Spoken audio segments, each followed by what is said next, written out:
Hello everyone, welcome back to the Hivemind Recap Podcast. September 2023 is done.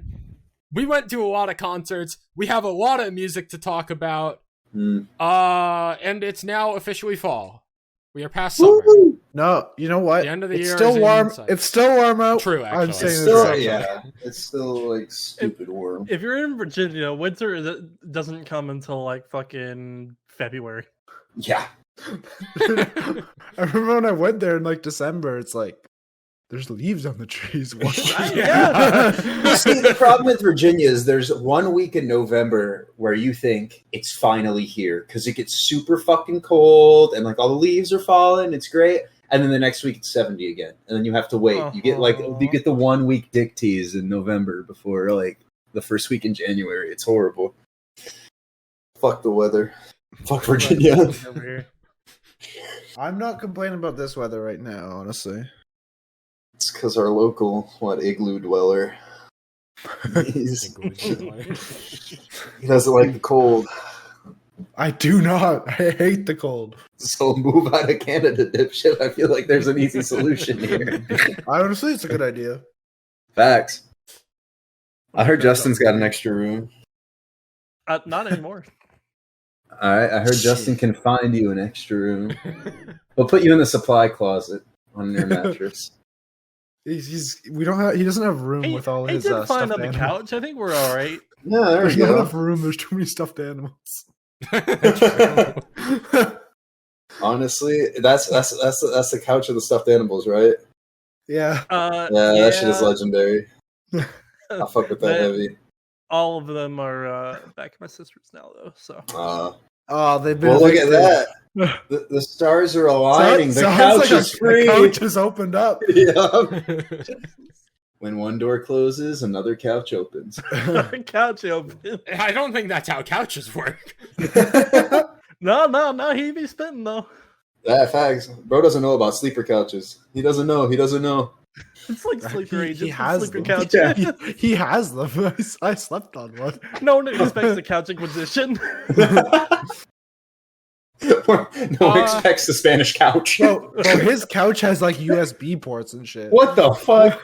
Yeah. He's got a supercomputer for a couch. What the hell? It is a super couch. Oh hell no! That's actually sick though. Do like do they recline like mechanically? This is why we need to do Oh. another Hivemind meetup so Derek can actually see the super. I need to experience the fucking. That means it has to be at Justin's house. That means bands need to come to Virginia. Oh yeah, that shit is not happening. 2024 is the year, surely. Oh come on! Weren't we all at a concert this month? Yeah, but mine was in Maryland. Speaking Mine of, was in Maryland. Do we want to talk Justin about went- them? We have a lot. Do we like want to go in some sort of order? Because I don't want to spend like half an hour on just. All right, shows. speed run it. We're gonna Okay, do this 25 in order. minutes only. We're doing this in order of our Discord profile pictures. Fuck it. That works. Perfect. I went to 2 shows this month, and they were like 2 days apart. I saw Papa Roach and Spirit Box at the Oakdale Theater in Wallingford. Spirit Box opened. This was technically like a split-off date of Shinedown's Revolutions tour, but it kind of worked out in my favor because I did not really care for seeing Shinedown, and instead I just got a longer Papa Roach and Spirit Box set, which was sick. Epic. Spirit Box's set was nearly perfect. They closed with Hysteria, which I thought they just weren't even going to have on the set list. They sounded great as expected. Apparently they've played in Connecticut like 4 fucking times and I haven't seen them for some reason.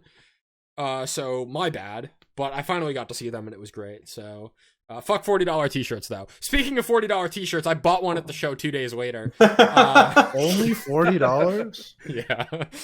It was the Funeral Portrait, Conquer Divide, and Icon for Hire. There was also a local opener, Gina Fritz, who I might have mentioned before. Gina Fritz. That's my second time seeing her perform live as like an opening act. She's fun. For being like a local opener that like typically most people aren't going there to see a local opener. Like she was getting the crowd going. Solid performance. Songs were good. And then the Funeral Portrait, a band that I need to listen to more, but they also put on a solid performance. I was really there for Conquer Divide. Unfortunately, Janelle was sick, dealing with stomach issues or something. I don't remember exactly what the case was, but she missed the first like 3 or 4 days of tour, and she was back on the tour the day after I saw Conquer Divide in Hamden, which was a shame, but even without her, Conquer Divide still put on an incredible show. Atonement and Chemicals were phenomenal. Shout out the random fan that came on to do the Unqueens in Paralyzed. That was sick. Hell yeah. And Icon for Hire were really cool too. My phone survived the show at 1% battery, and I managed to get a video of Make a Move somehow. I did not think it was going to happen, but I got like a 20-second clip of Make a Move, which is their biggest song, like their most iconic song probably. The song I was most excited to hear from them. It was great. There's also a weird drum solo thing where they did like Turn Down for What into Disrespect Your Surroundings, which was really bizarre, but kind of cool. We take those for sure. They sampled Turn Down for What into a drum solo, and 10 seconds later did a Disrespect Your Surroundings. Why the fuck? And there was there was a third thing they sampled too, and I don't remember what it was. It might have been fucking Linkin Park. It probably was, I think, actually. I don't know. The fact that you can't identify what is probably a popular Linkin Park song is very hurting. No, dude, the entire thing was a fucking blur. Like I was like, to be honest. I was like trying to process like what the hell was going on, and by the time I was like, okay, that was Turned Down for What, and then it was just a fucking blur. I don't know.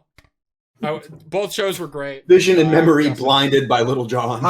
I was so tempted to go to the Electric Callboy was touring with Conquer Divide. Mm-hmm. But when I looked, and Solens, Not fucking. How many episodes has it Oh been? shit! We mentioned it. Oh no! We broke the streak. Dude, is that our first time this year? I think so. Oh, it can't. No, it's not. It's not. I absolutely mentioned them in the February recap. When, why would you do that? Well, because they released an album in February and it was kind of okay. You're horrible. Yeah, they did. Remember, he was a Solence apologist for a while. Hell yeah, I am. There were some good ass songs on that album this year. Fight me. I will. I don't remember they released it. Anyway, when I looked like whatever, like a few months ago, it was like $100 per ticket. So I was like, hell no. Then I looked like the day of when it was way too late to go. Like when the show started, I was at home and it was like, oh, I could. This is going on today. I should take a look at the tickets. They were normal priced. Huh. Damn. Feels bad, man. Feels bad, man. Justin, what shows did you go to this month?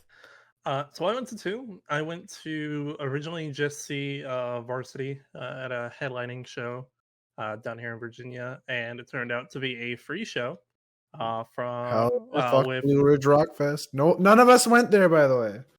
Yeah. No Blue Ridges. That happened. That feels so long ago. It happened in September, though.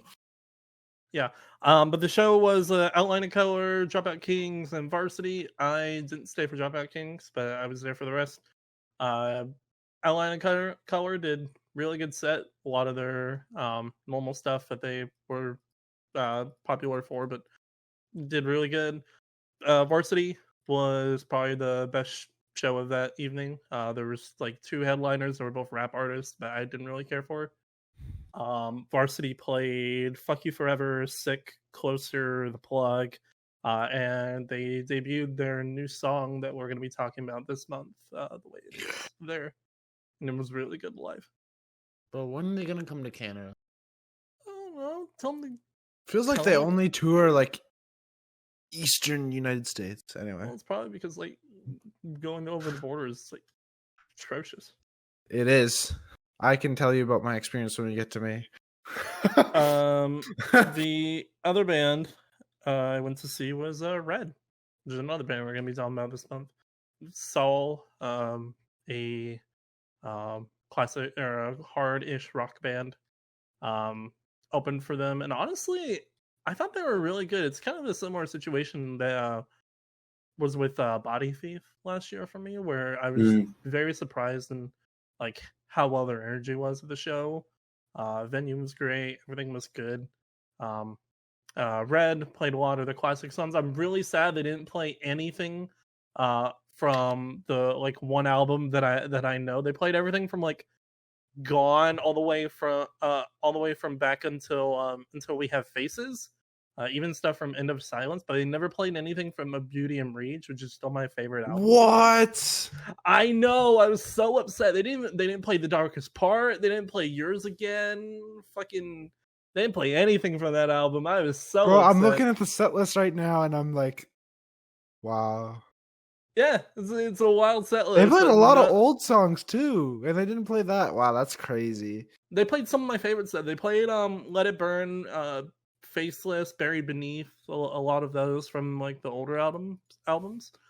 It was really good. Like Red is one of those bands. I'll discuss this more when we actually talk about the albums, but it's a very familiar sound, and listening to them live, you know, it was almost kind of like a nostalgic feeling, because a lot of that sound like Red, Breaking Benjamin, a lot of that was like kind of my gateway into like this music in general. Me too. So like it was very nostalgic, and I enjoyed my time. But that's all I went to. Well, I can get mine out of the way super quick before we go into the. I'm gonna scream if you didn't go to Metalcore Dropouts. I didn't, but I have a reason, and it's because I don't have a car. Oh. Yeah, my car's in the shop still for mold damage. So it's been there for like 2 months, and one of my family members was out of town, so I could like. I kind of wanted to go because it was in my city, but I had D&D that day, and I couldn't pass it up. Man. Anyway. Yeah, so sorry, Jacob, I didn't go. What I did go to was the Jackpot Juicer tour, which I had to go to fucking. My friends drove. Yeah.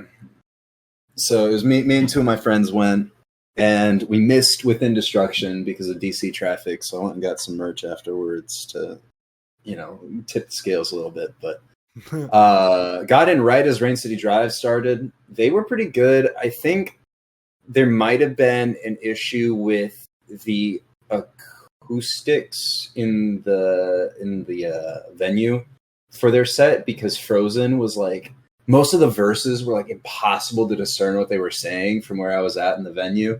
And like I could recognize obviously the words because like I know the songs, but like for people who were just listening, like it was not the best set, unfortunately. But dude, sound guys ruin sets so often. It's so they really did. And you know what? I bet somebody like got in and changed it, because both the bands afterwards sounded fucking fantastic. Man, got to hear the rumbling. I did.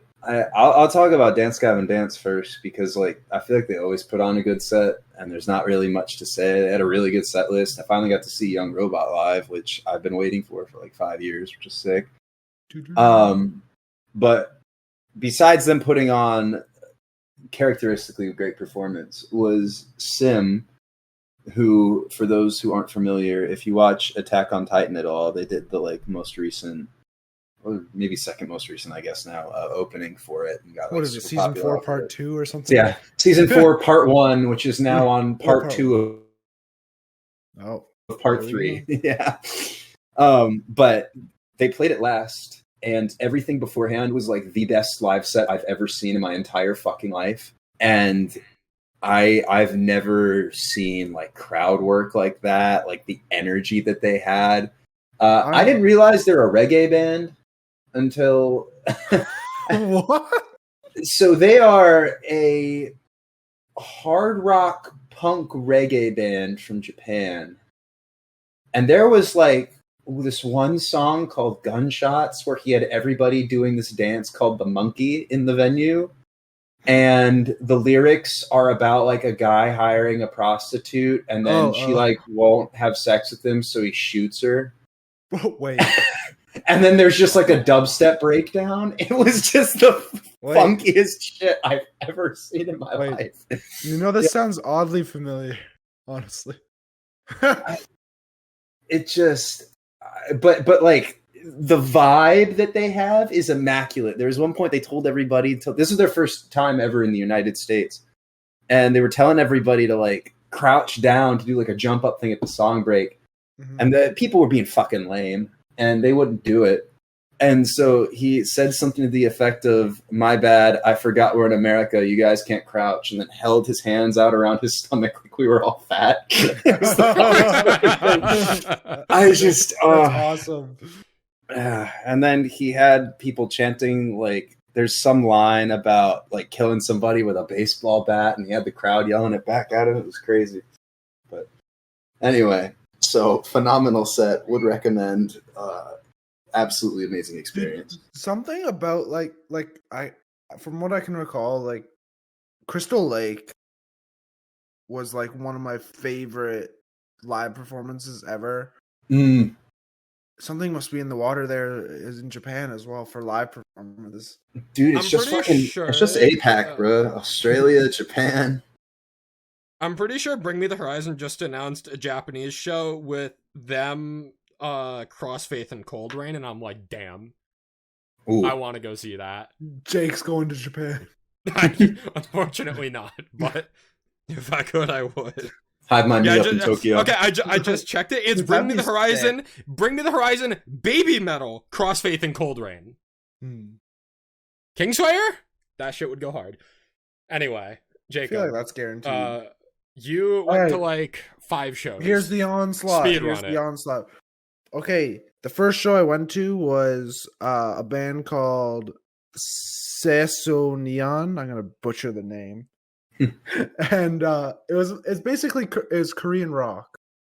I don't know the band, but I went with my girlfriend, and she knows them, and it was fun. They didn't really speak English that well, but it was very interesting. I was very clearly the tallest guy in the crowd, and yeah, it was pretty interesting. Then I have quite the adventure. I went across the border down below to the United States of America to see one of us. Sleep Token. And A.A. Williams opened for them. A.A. Williams was all right. They had a I don't know. I think they fit the Sleep Token vibe. If that's all I'll say. But Sleep Token was incredible. I wasn't very close, but I didn't need to be because it was one of my favorite concert experiences ever. Me and my buddy went.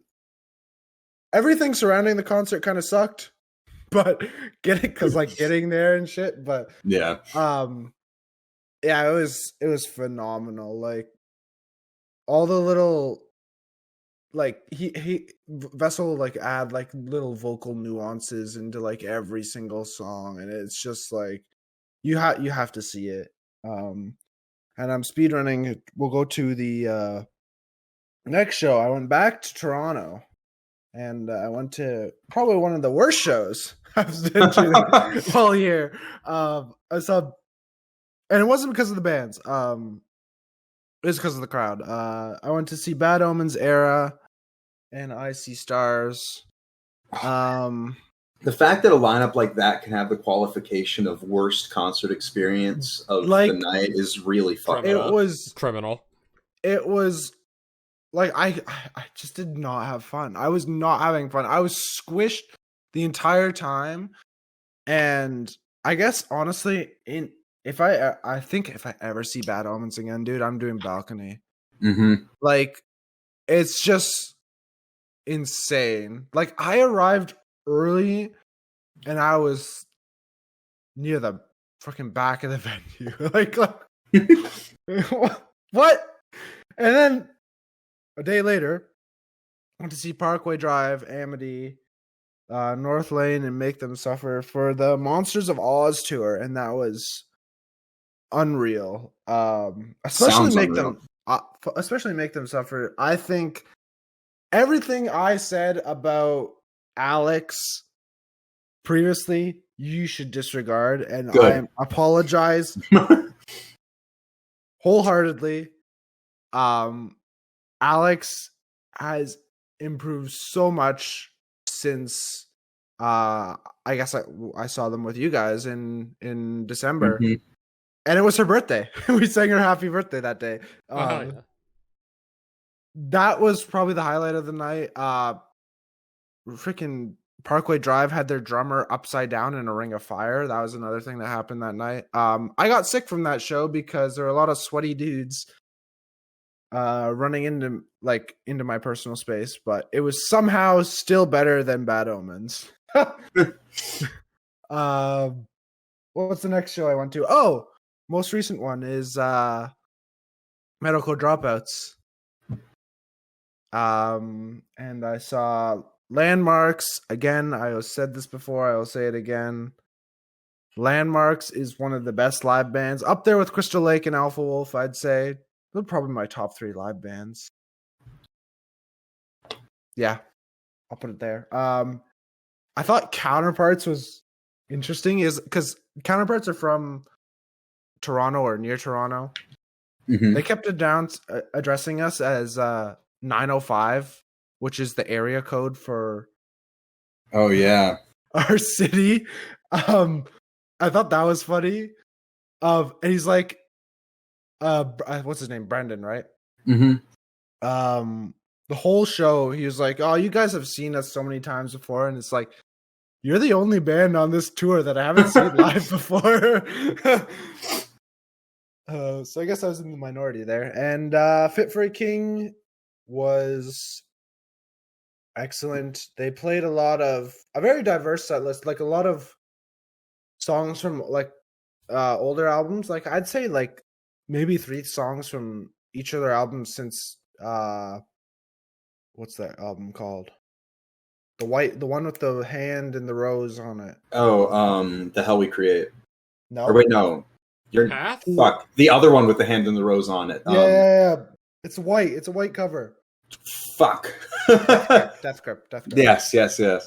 Since that, so they played like 3 songs from each album since then, and they also played Slave to Nothing, which is like a real throwback. I somehow knew every song they played, which was surprising. And then The Devil Wears Prada was awesome. I was pretty close to the front too. They played a lot of Color Decay. They played like a metalcore version of Reasons as well. And they like extended the breakdown or the drop. Yeah. And it was fucking epic. So if you ever, Derek, you should have won. I'm just saying. I wish I could have, man. Yeah, that was a tour. I'm telling you, Landmarks. You have to watch Landmarks. That take away from this, Landmarks and Make Them Suffer are like best opener bands. Anyway, I'm finally done with my 5 shows. So shout out to the Random Tuesday. Shout out the Random Tuesday. Yes, yeah. We didn't mention the Random Tuesday, but that was the shitty night with Bad Omens. So yeah, we all went to like random.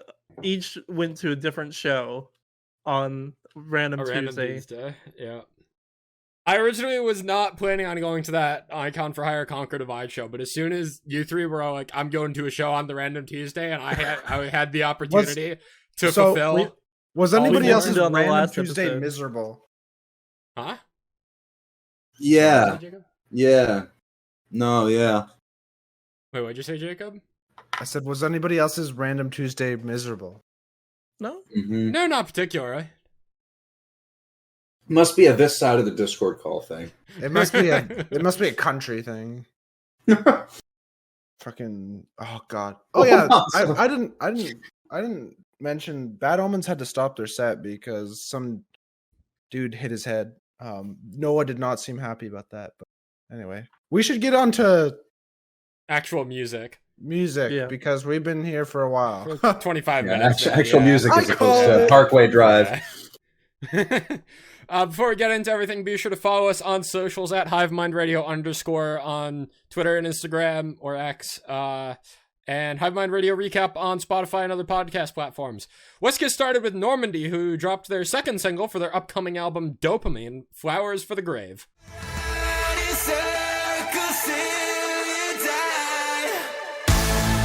We've been to hell and back. We This is the song that officially announced the album. I know we did talk about Dopamine in our last episode, but it was officially announced with this single, and in my opinion, I think this single is better than Blood in the Water, so that's why it's here. Yeah, I agree. Yeah. Yo, how many months in a row are we gonna have Normandy at the front of our playlist? 6 singles, I am gonna try and not include all of them, but yeah, I think we'll see how that goes. After October, I'm not gonna listen to any more. Yeah. Personally. I will be listening to them all. I don't know if we'll be discussing them all until the album drops. I won't be listening to them because I've been wildly disappointed. That's my I'm feeling the same, unfortunately. I thought this song was okay. I think this song is... I found the best. I thought this one was, like, the worst of the three. And not even that it's bad. Like this and our... Well, the other one, to me, are really, like, samey and boring and flat. Like, at least... Like, they're catchy enough, but, like, they don't really go anywhere. And if they go anywhere, it's not anywhere enough to, like, sell it for me. I don't know. I feel like this band peaked in 2018, and they haven't hit that same mark since. I'm the same way, unfortunately. I think they peaked last album cycle. I can already tell you that this album is not going to be getting anywhere close to Dark and Beautiful Secrets as far as I'm concerned. No. But at the same time, I have enjoyed all of the singles so far. I feel like Normandy are following... This is maybe a bit of a bad comparison, but I feel like they're making... kind of a similar path to Dayseeker in going from like a Sleep Talk to Dark Sun type path. Well, Dark Sun was good, so I don't know. Well, I think they're just experimenting with this album. I think so as well. Yeah, because it's not any similar to like any of the other albums. Really. Oh yeah. I think they're playing around and see what they can do on this, but I don't.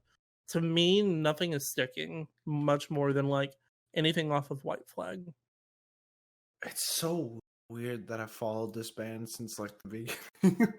It doesn't feel like I have, because it's one of those bands where I've been like, whatever, they're just okay. Like I remember listening to Inga's in 2016. Good album. Yep, it's alright. I haven't gone back to it in a while. Can we move on? I don't know if there's too much more to say on this one. It's just a solid Normandy song, but definitely. It's very clear at this point that there's a change in sound and like inspiration and what the band wanted to achieve with this album. And I think they've stated publicly that this album was going to be pretty different from anything they've done in the past. And we're just really starting to see that come to life. So it's going to be interesting to see how the rest of Dopamine shapes out. Justin, tell us about this next band and the debut single, I believe. Yeah, we have a debut single from a band from, I believe, France. This is Rev Noir with their song Bang Bang.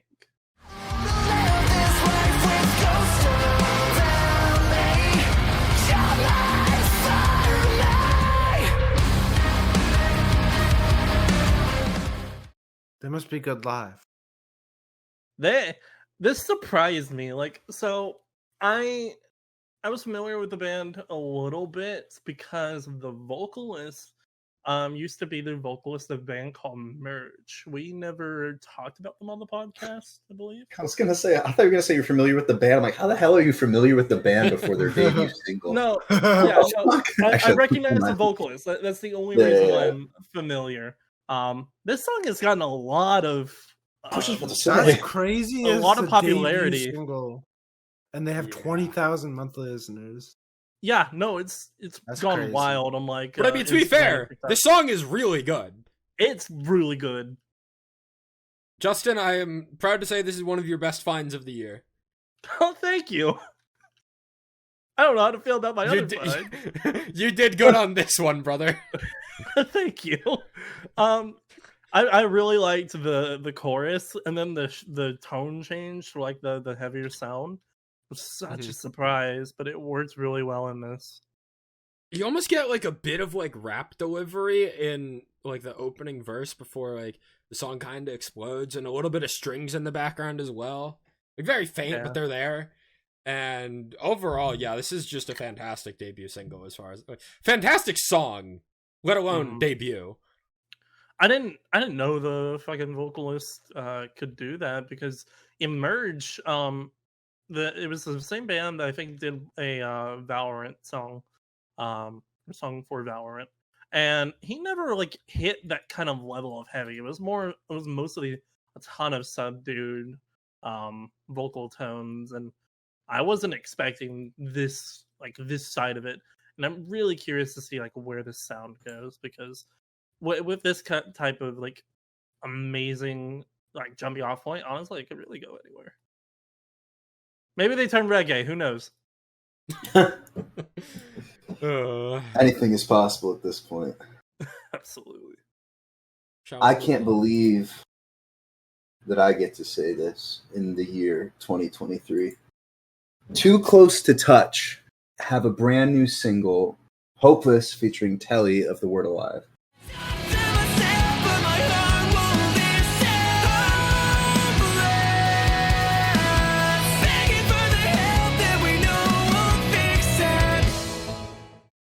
First things first, how many tears were shed? So many tears. I think I wrote down in my notes in full caps, crying real tears. Dude, it was like, I went into this and I'm like, I'm not going to cry. And then the vocals kicked it. It was like 2 words and it was just over for me. Like, man, it feels almost like he never left, in the sense that like this feels like such a natural continuation of everything. I think that the part of this song that does it for me is that scream around the 250 mark before the instrumental break. I heard that, I still tear up every time I hear it. I've listened to this song so much. It is like catches you off guard. It's phenomenal. This is my single of the month. Oh, as it should be. What the? Why am I the one who added it? Well, I think I was about to say. I also assumed Derek was going to add it. So I high-key forgot this came out in September. I thought this was an August release for some reason in my head. That's the only reason I didn't add it. I was like, I'm safe to add my other stuff. Someone else will get me. Yeah, this is probably also my single of the month. Interesting. Bro, I don't even know what mine is. Actually, I know what it's not. I figured it out. I think I know what my song of the month is too. It's not this, but this is up there. Yeah, this is up there for me as well. Hearing Keaton's voice again is just so emotional. Like something new, Oh yeah, bro, absolutely. And apparently they're teasing more new. Like, yes. Yeah, I think they. I don't know if there's like a whole album's worth of stuff. I think it's like 3 to 4 more songs or something. Maybe that hasn't been confirmed, but I'm Hard to Love, but So Are You, Volume 5 or something. Let's just skip over Volume 4. No, they did Volume 4. They did Volume 4. They did? Oh, yeah, that's right. That was Pick Me Up. That was like my second. Okay, fuck. I thought that was Volume 3. Shit. Man, I miss like all the conjecture. Like, is this going to become an album? And then nothing happened for like 2 years. And then, yeah. I don't know if I'm emotionally ready or mentally ready or physically ready for the next couple of songs that are coming out. Yeah. I mean, it's just like, as far as I know, and maybe I'm tripping balls, but I think a couple of the I'm Hard to Love, but So Are You didn't have Eric Ron on it. So Are You. Let me double check here because maybe I'm talking out of my ass, but let's see. Show credits. Yeah, so it wasn't produced by Eric Ron. And like it was I still love all the I'm Hard to Love, but So Are You stuff. But that classic Too Close to Touch song or sound from the first 2 albums with Eric Ron in production and the more raw screams and stuff like that, just so incredibly special, and I'm so happy that these exist. It's so sad I'll never get to see this band live. Oh, absolutely. Yeah. I mean, we technically saw them, right? Because they went out for they came out with Bad Omens to do Sympathy. True. No, that was at one show, I thought. Well, I thought that was also at our show. No, that was a live recording where they came out for it. Oh, okay. Yeah. At least I think. I don't think they came out for our show. No. I feel like No. if anyone, they would do a hometown show and do that. Yeah.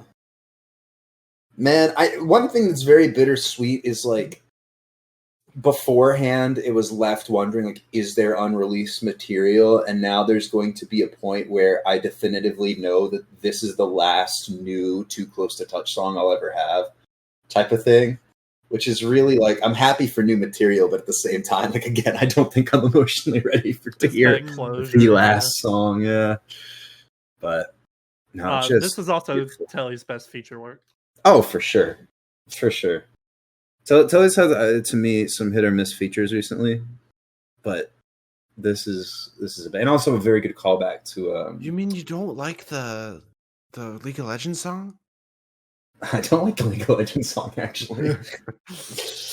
No, what fuck? Why am I blanking on it? Hell to Pay from that first Too Close to Touch album. It's almost like it's kind of come full circle with the Telly features, you know.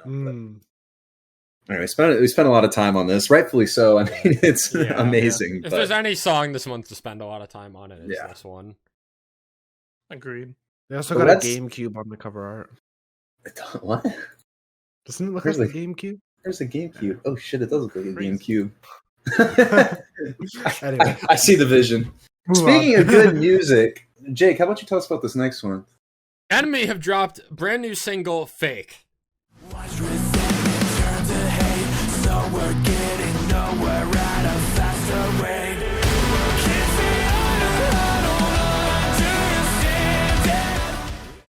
And Enemy consistently drop really good material, but I think for the first time ever, they have dropped definitively what I can say is my favorite song by them.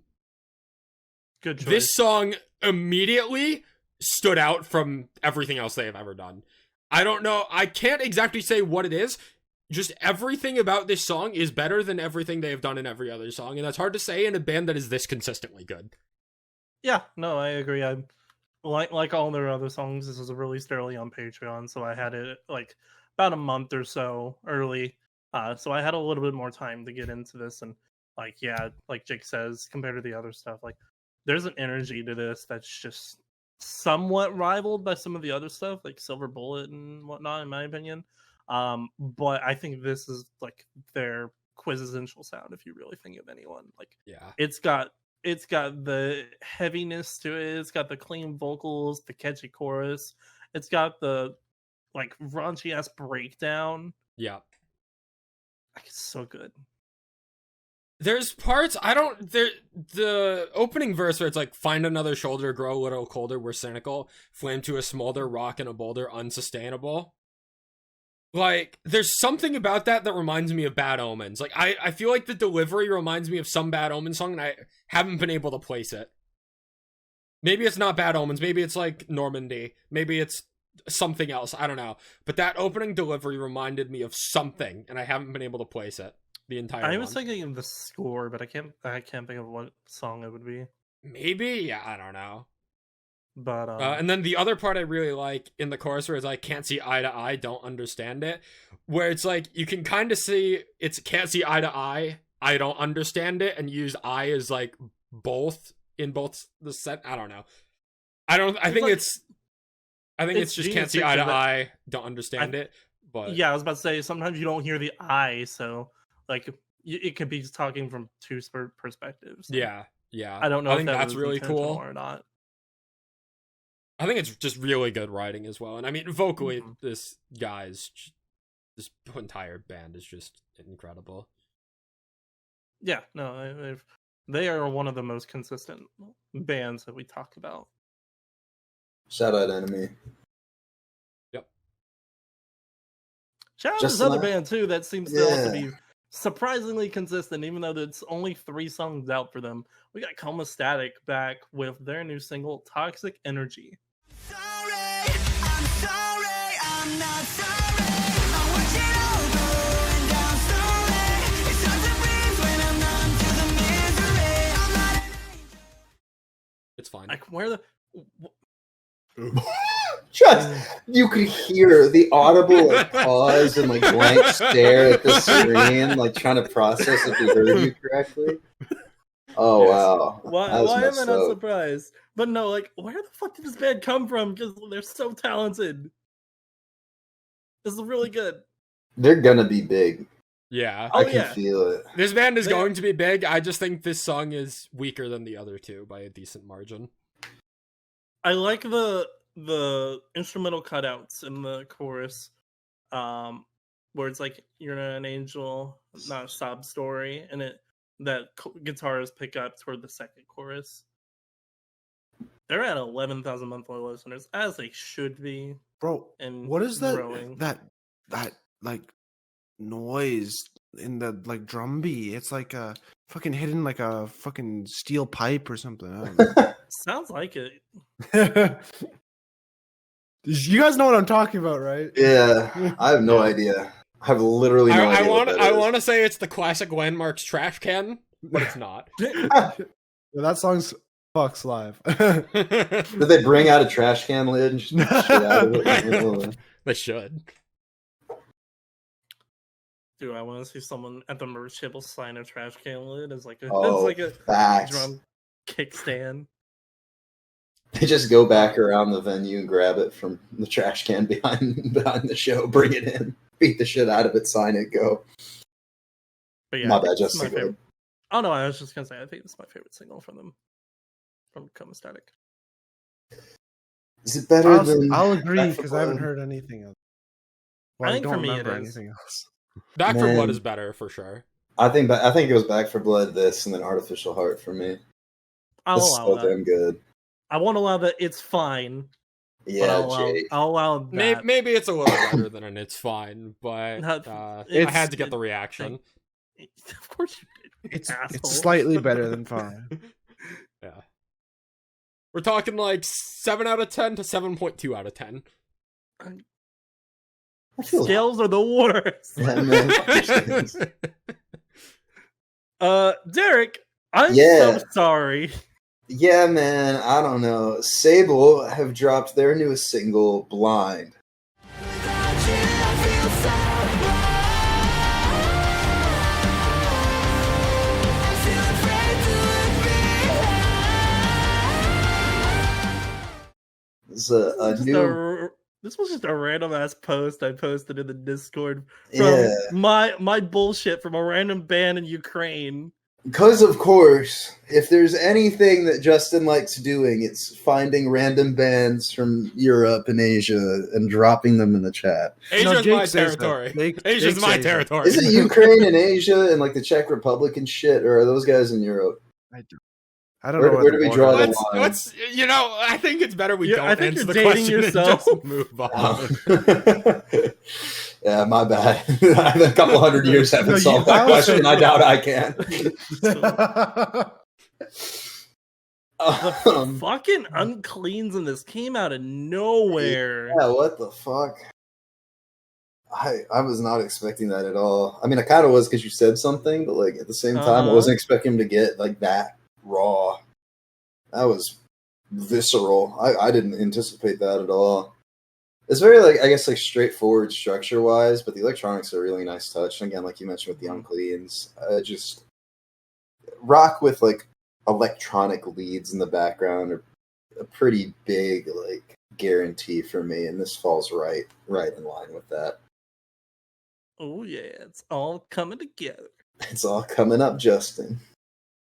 I really like the high variation in the vocals in the chorus. Yeah, I'm not always like the biggest fan of that. I mean, as you know, like sometimes with my feelings towards like Philip Strand, for instance, in Normandy, and like his high register, but I think it really works here. I think what it is, it's the more you sound like Kellen Quinn, the better. It's gonna be my new rule of thumb. For better or for worse. Yeah, as long as you're not Kellen Quinn, the more you sound like Kellen Quinn, the better. Yes. Oh, fuck. We got another really fucking good band coming up here, Jacob. I see you added this one. Oh, he's muted. My bad. I just gave him the layup I'm here. and threw the ball away. My bad. How about a band that you guys have talked to that I did not get to? Wait, that video's been released, right? Yeah, it has. Yeah. Torrential Rain have released the title track off their upcoming album, Digital Dream. Which is dropping November 17th.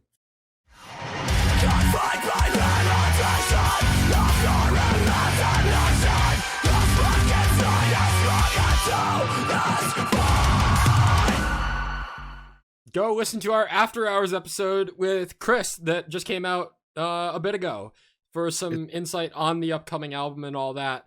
I listened to it, guys. You guys should too. Yeah. We will be reviewing the full album when it comes out. But let's talk about Digital Dreams as a single. Because they went hard on this one. Oh, fuck yeah, they did. Dude, this is what I wanted. This is exactly what I wanted. This is like the differentiate sound. Mm-hmm. And by far my favorite single. I think this is only the second one though. Yeah. Yep. Brought two options. I think we have another one dropping this month, but I don't want to be too sure. This is a Hivemind PSA, and that is to say, you have a very limited time now to listen to the song and get on the Torrential Rain hype train bars. If you like our buddy Chris, You totally just forgot his name for a second. I never talked to him, but he's awesome. In my mind, I pictured you like you had your finger up and your mouth was just open a little bit. You're staring at your screen. I 100% did. To touch on the actual song a little bit, it is rare for a song to be pulled off well with unclean vocals as the chorus, but this song manages to pull it off. Oh, absolutely. Yeah, I Torrential think- Rain is very consistent with like their divination between the cleans and uncleans in their vocals. And I think what makes it the most interesting for me is that, like, oh shit, I can't say that. This song is almost 5 minutes long, and it doesn't feel it at all. 4 minutes. Yeah, well, 440, right? That's 350. Oh, it's 350. What the fuck is 440? Yo, my bad. Hey. Anyway, fuck, I'm probably thinking of a different song. Their Torrential Rain has this great like way of doing so many impressive things, either instrumentally, vocally, or in tandem with each other, that even if the song is longer, it still drives it forward so well that you're enjoying yourself the whole time. I'm never cognizant of, like, even a Differentiate, which I think is like 5-something minutes. Maybe Yeah. I'm wrong on that too. That song to me never feels that length because I'm too busy enjoying some aspect of it in particular. It's just so impressive. I think this band is going to be really big soon, especially after Yeah, that discussion how forward-thinking they are. Yeah. Dude, I'm so mad I didn't get to stupid Canadian internet. Ruins If everything. you were on Justin's couch, this wouldn't happen. That's all I'm going to say. It's always open. Shit. Right. Is it always open though? There Yeah, might be Couch there Surfers might be a and few Flash. stuffed animals. Anyways, We talked about this. They're gone. They've been They've relocated. been They're in evicted. Haven. I saw this next song live, and it was all right. Yeah, speaking of people who are making forward-thinking music, here's one that might be just going backwards. Speaking of people who are making electronic influenced music, Icy Stars have released Are We Threven?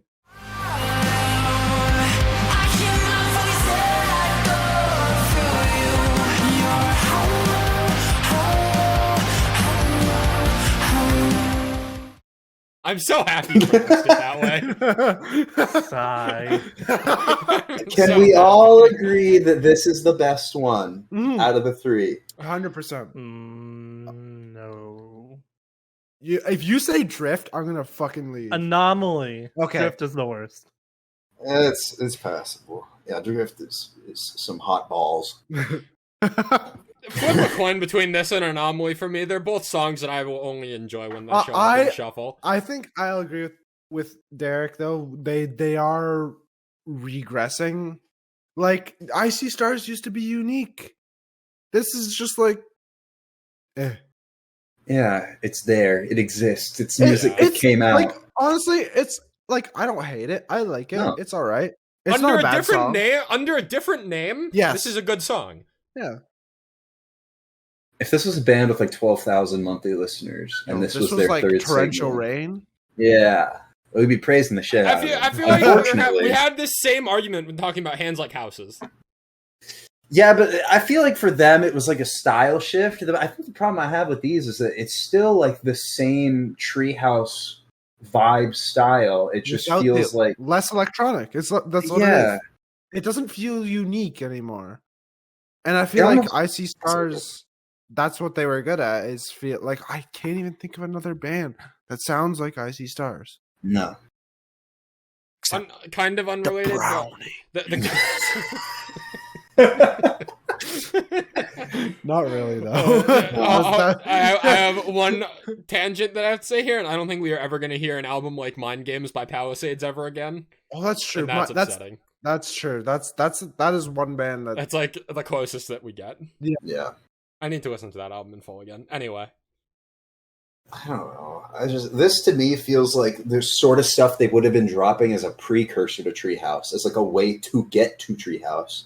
So instead, they're just going backwards. It's like this song has grown on me, but it's just kind of there. And like you were saying, Jacob, there's no band like Icy Stars, but this doesn't feel very special.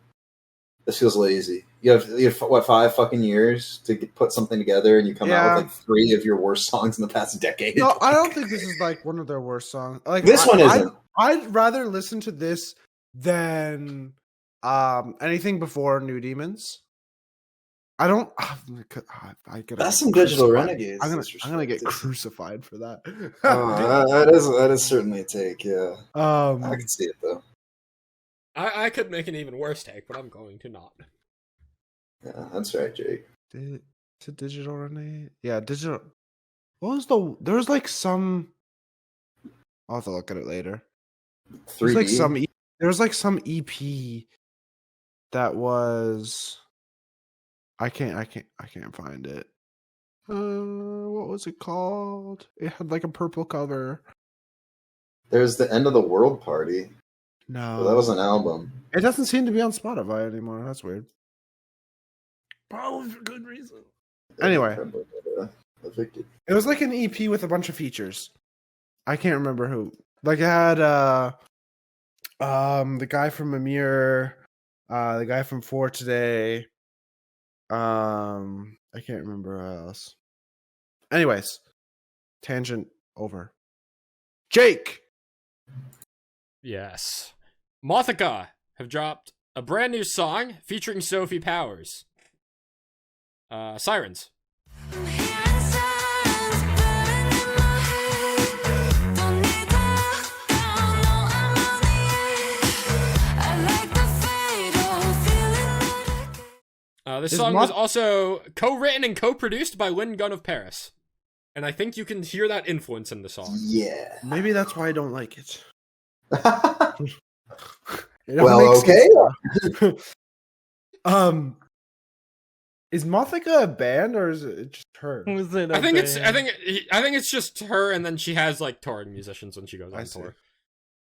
Which she's actually opening for Hailstorm and Black Veil Brides, I think, in Europe in a month, which is really cool. But anyway, this song is not going to be on her upcoming album, which is partially why I wanted to throw it in here. She has a visual album where every song on the album is going to get its own music video, and everything is going to tell a story across like a 12-13 song music video album, which is going to be really fucking cool when it comes out. But I guess this is just something to like fill time while the visual album's cooking, and I am satisfied with this. It's definitely more pop leaning than a lot of Nocturnal, but I think the hook is solid. I think Sophie Powers' feature is great. And overall, I'm just happy to see another Mothika song in my playlist because I have really fallen in love with Mothika's sound over the past year. So that's kind of all I have to say. Derek, did you have any interesting thoughts on this one, or? It's a banger. I really like the Sophie Powers, I think it is, right? Yeah, feature on this.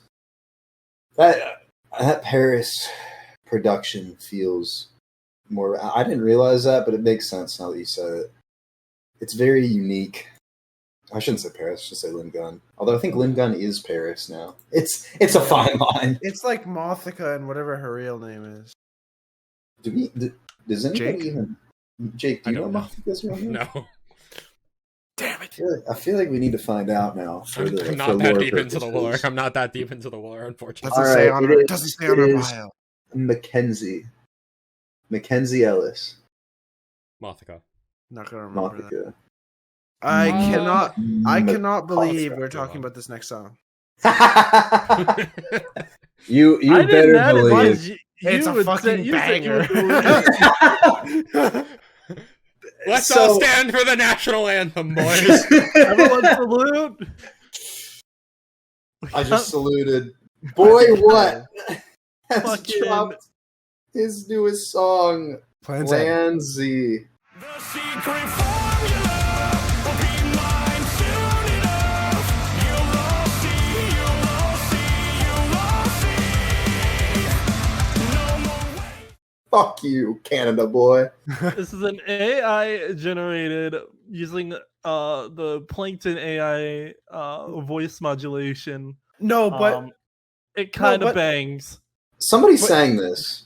no, he had to sing it because there's Yeah. no way the Yeah, Plankton AI does a fry scream. Well, so Yeah, he, it's a modulation, yeah. yeah, I think part of the reason why it sounds so good is because there are multiple moments like in the show where Plankton screams. So the AI like That's has true. a He does scream. a The voice actor is really you good. know, whatever. Yeah. He's very Whoever, I guess Boy What did the vocals and instrumentals and everything himself, which is like kind of crazy. He does. This is like guilt-free falling in By the reverse. way, Yeah. Free falling. guilt. Yeah, it's a- falling in reverse. Yeah, this is like old Falling Reverse. Right? Before You can't tell me this isn't zombified, but without the fucking dickhead singing it. Like, You're not wrong. Yeah.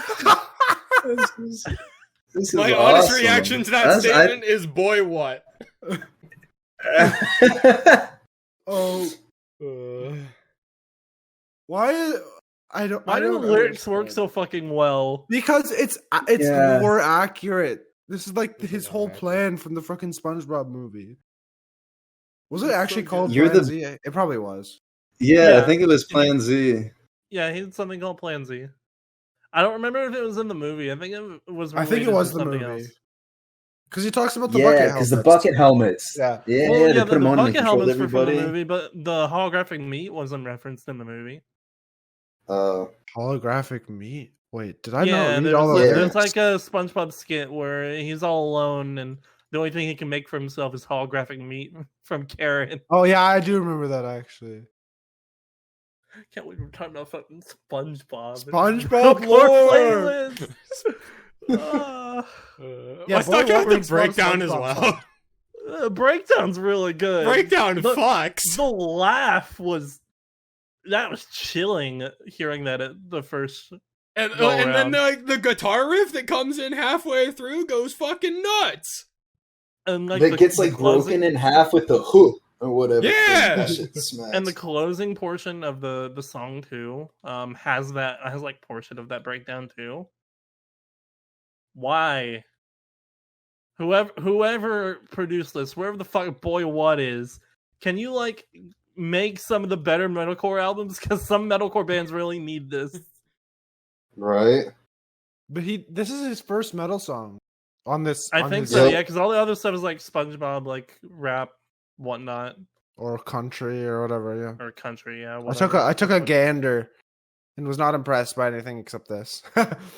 Well, yeah, this is easily the best.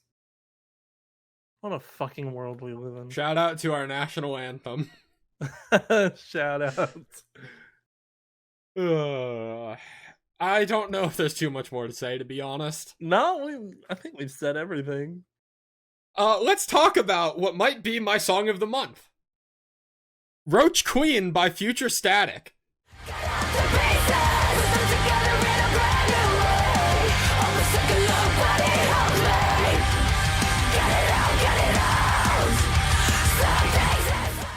Off Okay. of their upcoming debut album, Liminality, coming out in November. I have been waiting patiently to talk about this band. And there's a part of me that wishes I discovered them with this song, because this is the easiest, best band I have discovered 2023 I could come up with if I hadn't discovered them in like November last year. Okay, Derek, what do you think? If Jake likes this song, we gotta get him on Dying Wish then, right? Oh yeah, probably. Oh, Jake, I did give you that one Dying Wish song. Yeah, And you were you intrigued. I feel like Jake is a Dying Wish fan. Just Yup. he hasn't found out yet. He'll find out soon enough. He's about to find out in what, October? I think he's gonna become a That's knower. about to die. They were good live when I saw them. Well, it's like over a year ago now with Prada. Which I didn't realize Jeremy from Prada and the lead vocalist from Yes. Dying Wish were dating, but I don't they know really how came recent that together. is. Maybe they. I think it's like years. I want to say yeah. it's like 3-4 years or something like that. Maybe I'm tripping balls, but Yeah, No, I think after hearing this song and knowing Jake put it in here and that he loves it, I think Dying Wish is definitely a recommendation I would give you. I'm sorry for tracking off of the song. No, it's fine. It's fine. Derek, make sure that we talk about the Dying Wish album whenever it comes out and force me to listen to it. Okay, thanks. factual. Got you. Bitch, It we might haven't end up been, being- we haven't been it might able end to up- force you to listen to any albums. What are you talking about? It might end up being my Termina of the year, but fuck it, we'll try. No, because Termina Anyway. just released an album too, so that can be your Termina of the year. Fuck. Anyway, Roach Queen, Future Static. This band dropped 2 singles prior to this. You got Venenosa and Waves. Waves, I think, is just fine, but Venenosa is an absolute banger. And I think Roach Queen is the best of the 3 singles. Lyrically, there are so many lines in this song that, like, are just incredible lyricism, but also the vocal delivery is just incredible. You get, Rewind, I can finally guess what was happening, cut up the pieces, put them together in a brand new way. I was sick and nobody helped me. In the breakdown, you just get the slow, like, mumble of I was sick and nobody helped me. And then the breakdown chord is I was sick and nobody, and then you just get, like, a fucking scream. I don't know if it's just a scream. I've interpreted it as either I was sick and nobody cared, or I was sick and nobody and just a fucking scream of, like, anger. And then there's another line where it was didn't seem so bad at the time. I was just a child. I couldn't have known. And I feel like this entire story is shown about, like, experiencing trauma as a child and growing up to realize that, like, you weren't told the full story of, like, how the trauma came to be type of thing. Oh, one other line in the breakdown, actually. My independence stems from you not giving a fuck. Like, damn. Dude. Also, this is one of the best breakdowns I've heard all year. Oh, do I want to agree with you there? I'll give you a hot maybe. Okay, it's a good breakdown at the very least. It's maybe I can't tell you on one of the best, but it's a damn good breakdown. It is. It definitely is. And this is where I remind you all that Future Static currently has 8,000 monthly listeners on Spotify. Damn. This That is doesn't feel I right. give I this didn't know band that. this band gets the honorary title of most underrated band of Australia. Of course, Prove they're me wrong. Australian. Prove me wrong. Most underrated Fucking band of Australia. Australia. Australia and all that good water. Yeah. Hate it. I am their upcoming debut album is the dark horse for the rest of the year for me. It is the dark horse top 10 contender that 2023 has left to provide. I am extremely excited for it, and I hope that I've convinced you guys to give this or Venenosa or the album a listen. And just pique your interest in it a little bit. Because damn, I love this song. This one ought to be interesting to discuss. Novelists have dropped their newest single, Turn It Up, with their new vocalist. So turn it up now. 'Cause I never wanna be alone. Turn it up more till it drives me insane. They also dropped the FR from their name. Yeah, so maybe there's some copyright stuff clearing up over there. Who knows? Did they change to all caps too, or was that like that before? I want to say it was like that before. Maybe I'm tripping. I totally didn't even notice they dropped the FR until you said it. Maybe they Interesting. did. Maybe they didn't. I really don't remember. I'm sad what's his name's gone? Tobias. Yeah. Yeah. Those of you who haven't listened to her, yeah, they switched up to a female vocalist, and she sounds good, but I think I like this band more with the dynamic that Tobias had. Yeah. I agree. I think they've worked with this vocalist in the past for one of the songs off of that album from last year, I want to say. I feel like I would like this song more if they weren't under the name Novelists. If it was a new band, I Yeah. would like it more. It's It's the same Anyway. with Mosaic. Mosaic also did that similar thing where they switched from male to female vocalists, and their sound kind of changed a bit different on that as well. And I feel like that's such a shift in dynamic working with between the different vocalist sounds, where I feel like at that point you just kind of need to step back and adjust. At the same time, you do still kind of get the typical novelist flair of the guitar solos in this song. And I almost feel like that's more of their brand than whatever vocalist they have had. I agree to an extent. One thing I will say is I feel like they turned it down a little bit for this song, like compared to what I would have expected. Like it was still good, don't get me wrong. I think when the frame of reference is a song like Terrorist or what's the other one? Heretic. I want to say Heretic, yeah. That's the one with landmarks. That's the one with landmarks. Yeah. Terrorist in particular, I think for me is like I was like blown away by that like music video and by the instrumentation and everything. And this is like it's good, but there are a lot of moments on Deja Vu that I thought were instrumentally a lot stronger than this. And I feel like if you're going to bring in a new vocalist, on one hand, maybe you want to let her shine.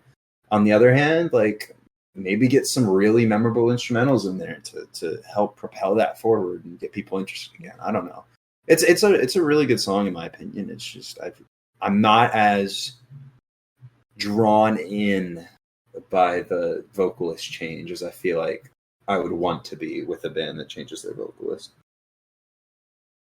It's Yeah. This band has gone through a lot of changes, eh? Yeah. Oh yeah. Mm. I want to say maybe they're better off for it, but It's definitely interesting. it is. It's just different. Definitely like a lot of expectations that need to be readjusted when listening to this band in the future. Yeah. It's just, as Justin said, it's a very harsh change in dynamic, and I think it's just going to take some time to get used to it before we can really like almost assess it and listen to it at face value for like what it's actually worth. Mm-hmm. Jacob. Unprocessed, who I think we've talked about before. I think we've talked about their album, right? Yeah, we talked about the so. last album. Mhm. Have released their lead single, I believe, for their upcoming album titled Thrash.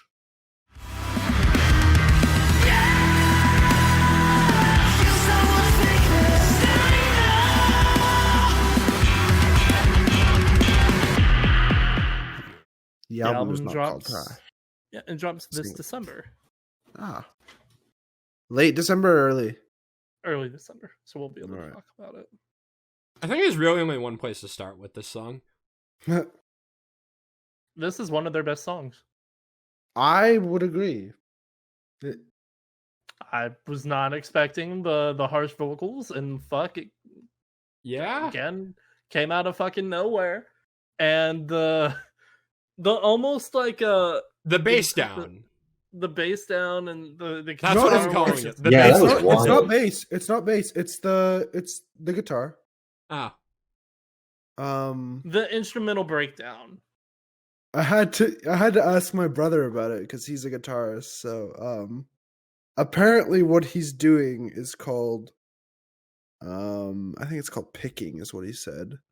And basically he's holding like the top end down so it doesn't make a noise, and he's basically just like on one of the strings. crazy amount of like Yeah. talent though. Yeah. Like It's very Wait. unique. we already have the next single that follows up with this, and like the direction they're going with the album is much different than they went with the last one. I think it was called Gold. It's like the last album. Yeah, it was Gold from last year, and it's such a different direction. Yes. A lot of the comments that I see revolving like this song and the next song in particular is like, apparently they have roots in a similar sound in the metal genre, and it feels like they're going back to it, different from where they were at when Gold dropped. And I'm really liking this. Yeah, I like this is exactly what I would want from like a Polyphia. Honestly, like I think the reason like I have problems with Polyphia just because I literally just need vocals in music. I don't know what's wrong with me, but I feel like I guess I feel like I connect with stuff more when there's lyrics to connect to. Or maybe it's like a white noise effect where it all just kind of blends maybe. in together. Mm. But yeah, Unprocessed dropping a new album so soon and it sounding so radically different from the previous album, it's fucking wild. I'm all for it, dude. I'm definitely much more intrigued in this album cycle than I was with Gold. Mm-hmm. I'm excited to see. Again, we've already got the like next single to follow up with this, and if you're listening to this before you get to that single, get to that single. It's really good as well, and I can't wait to talk about it next month. But this song alone, like Unprocessed, might become a sleeper top 10 pick. Especially since they're dropping in December. Oh man. Let me remember what date that was. By remember, I mean check our Discord. December 1st. Yeah, super early. Titled And Everything in Between. I hope it's not as long as Gold was, because Gold was like what 16 songs maybe. It was 16 songs. Yes. Yeah, that I think that's a little long for me, in my opinion. How long was it? They already have 57. They have minutes. pre-orders open. Let me see how long it is. Give me 1 second. I think it looks like 12 tracks. That's better. Right. I'm sure we'll be talking about more of these singles in our upcoming episodes. So this definitely took me by surprise when I heard it. I was like, wow. Okay. It's 9. Neither of the singles have been released or the opener or closure yet, so that's good. Oh, we mentioned Polyphia. One of the songs on the album is a Tim Henson as a Polyphia feature. Nice. As it should. That's cool, honestly. This is going to be a really good album. Agreed. Derek. Speaking of albums that were really good, Invent Animate have finally dropped the title track for their most recent album, Heavener.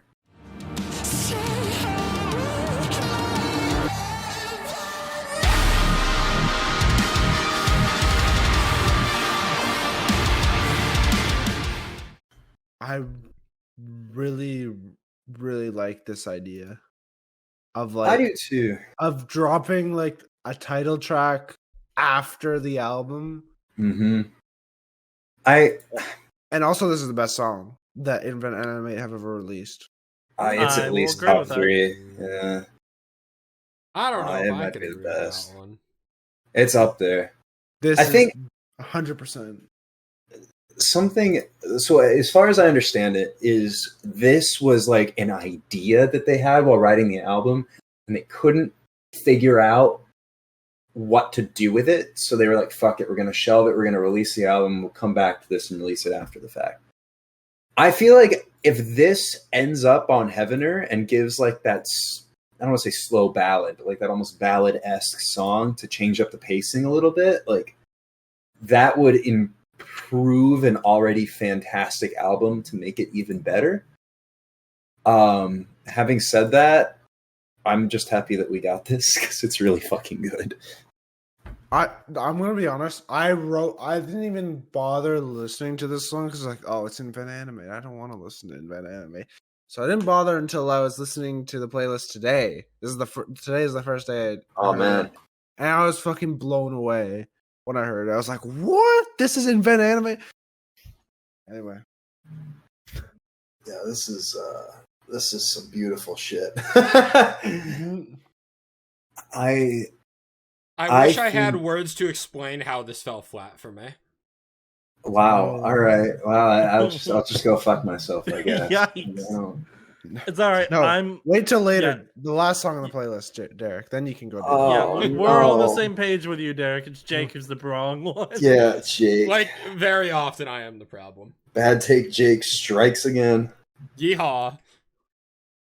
Throw him in the bin. That'll fit with the last song. It's okay, Jake. You have 2 options for redemption in the 2 upcoming songs. Okay. I hope that you take them. We'll see. Wait, on what side? Hold on. Wait a minute. Justin, I'm on your team. Hell yeah. Is it my turn now? It's your turn now, buddy. Get in there. The boys are back. Cancer Vice, after about a year since is it Doomsday? Has it been that long? The other one. They had another one. Wasn't Blackout? No, was Blackout last summer? Blackout was December. Last year. What the fuck? This band has been gone longer than I thought. They come back with their new single, "The Masquerade." So step into a world where no one dies. It's time to let go and free your mind. Listen to the sound of the voice inside. This song threw me for a loop. Banger. Dude. I was like confused when I heard it. Cancer Vice. This doesn't sound like anything Justin listens to. Right. Hey, yeah. They when we originally started talking about them, I kind of put them in the same realm as like Bring Me the Horizon almost. And you can see a lot of the influence on like some of the newer stuff. I feel like this is the moment where like it's finally like their own sound. Yeah, like, I can get behind that. It's a very electronic type of metal that isn't foreign and is very easy to listen to. The breakdown is really good. Yep. Rob's vocals in just throughout the entire song are phenomenal. It's crazy that he's the sole vocalist on this song, and he's got much more varied range than what feels like he's had on the last couple singles. I believe all of these except Void, from what they've released, are going to be on some sort of album with Fixed, but I don't know when that's dropping. But like, these guys, phenomenal work. I'm glad to hear we're all on the same page, as we should be. Yeah, this is probably maybe my favorite song of theirs, to be honest. It's this and Blackout and The Machine for me. I don't know. I don't. It's hard for me to say which one's my favorite. They're all really good. It's similar to how I feel about Enemy, where it's just all really good and I can't distinctly pick out a favorite. But The Masquerade might be it. I especially love the part where it's like you drop out all the instrumentation before the chorus, where it's like step into a world and all the instrumentation's kicking on the world. I love that. And as everything else you've mentioned already is just everything I had to say about this. I love the lyrics in the breakdown where it's round and round to the sound of the tyranny. I kept hearing round and round to the sound of the chariot without knowing the lyrics, and was like, huh, interesting. I didn't think that would work, but tyranny makes more sense in the context of what they're doing with this band. So all in all, phenomenal job from these guys. I'm super ecstatic to see them back, and I hope we get more stuff in the future, because that album needs to come out soon. Not this year. This year's already stacked enough. Come out next year, where you can actually fit somewhere in my top 10, please. Honestly, Countervice Dark Horse for me as well. Love to hear it. We got another band for the podcast. We talked about their debut single, Killjoy. Spirit Leaves are back with their new single, Pulling Teeth, after having been signed to In Vogue, which is, I believe, Dark Divine's record label they're on. Nevermore. But if we try to confront it, break the hourglass orbit, we don't need to be out of empathy. We could die of ecstasy. Another banger. Yeah, this is another really solid post-hardcore-ish song. Ish. I would like to It's formally like- apologize to Justin. I called this song "All Right" when he sent it, and I told you, and I said I think I might need some more time on it. I didn't touch it. I came back to it. Banger. Love to hear it. This gives me a maybe not instrumentally, but like vibe wise, I'm feeling Floya. Yeah, Oh, Foya. yeah. Foya mixed with very early Slaves, IMO. The band that's coming to mind for me is Makari. That's also a good one. Yeah. Yep. So if you like any of those bands, give Spirit Leaves a listen. Facts. This band is on the single rise. coming out. They have another single coming out in October, and if this is like attached to anything like a debut EP or album, like it's got potential to be really good. This song is just so easy to listen to. It's got a very atmospheric vibe to it. The chorus is very easy to listen to. It's only 3 minutes, so like you're in and out super easily. Like these guys are super talented. All right. We got Beartooth, who have dropped their final single before their upcoming album, The Surface. New song, The Better Me, featuring Hardy. I'm gonna make changes, 'cause today I can barely speak. I know how to pull myself out, and it's gonna hurt like hell to set myself free. Like For those Tom unaware, Hardy, full caps Hardy, is a country artist Oh, with 8 million monthly listeners. Oh yeah. that explains why I didn't like this song. Maybe the only country artist involved in the scene, as far as I know, because he had that song with the Jeremy McKinnon feature from A Day to Remember. No, what about Bill Murray? Bill Murray's country. You know what? I'm willing to give it to you at this point. There's been one too many steel guitars recently. I'm like, he's crossing that line.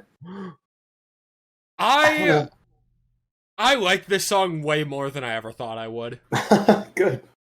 Resident Beartooth enjoyer here. Resident Beartooth enjoyer here to say that, like, is this like top 2 song from this album cycle? Like, I think my favorite. Absolutely not. I think it's Derek, you like this? Yeah. Country, of course he does. I think it's this and Riptide, probably, maybe. Might Love Myself and Doubt Me are also like right there, but god damn, this song is catchy as fuck. Lyrically, Jacob die in the background. Lyrically, I mean, it's nothing crazy, but just how many times have I said I was gonna be someone? It just, this song is great. It is. This is the fun summer vibe song. The happy. And Hardy. So go ahead. Sorry. And Hardy sounds great too. Like, if you told me a country artist was going to be one of my favorite features of 2023, I wouldn't have believed you. I'm a believer now. Somebody has never heard Young and Dumb by Issues featuring John Langston. That will still be the most random ass country crossover of all time. I have now discovered the rule of thumb, and it's that the less pissed Beartooth are, the better they sound. Clever from Disease, The Past is Dead, and now pretty much this entire like album cycle. Wait, have you like 180'd on this album cycle? I mean, not particularly, but it's still their best work. I like this. I like Sunshine a lot. I think Might Love Myself and the rest is are still all my good. favorite. It's like a metaphor of like a shiny turd. A shiny turd. I don't know. I don't know if I'd go shiny turd. Maybe like you can still polish a turd. maybe It's a like turd. gold-plated, well-done steak. That's what we'll go with. It's like That's pretty good. let's Sounds not better give than too mine. much weight to well done steaks here. You know, I was thinking of true. something You said that's well. like I a 3 didn't. out of 10. I missed the well done. Bro wants shoe leather with with Worcestershire. I don't know, man. I'm like actually Worcestershire. I'm like decently interested in What the hell? fuck you. It's your fault. You said whoosh.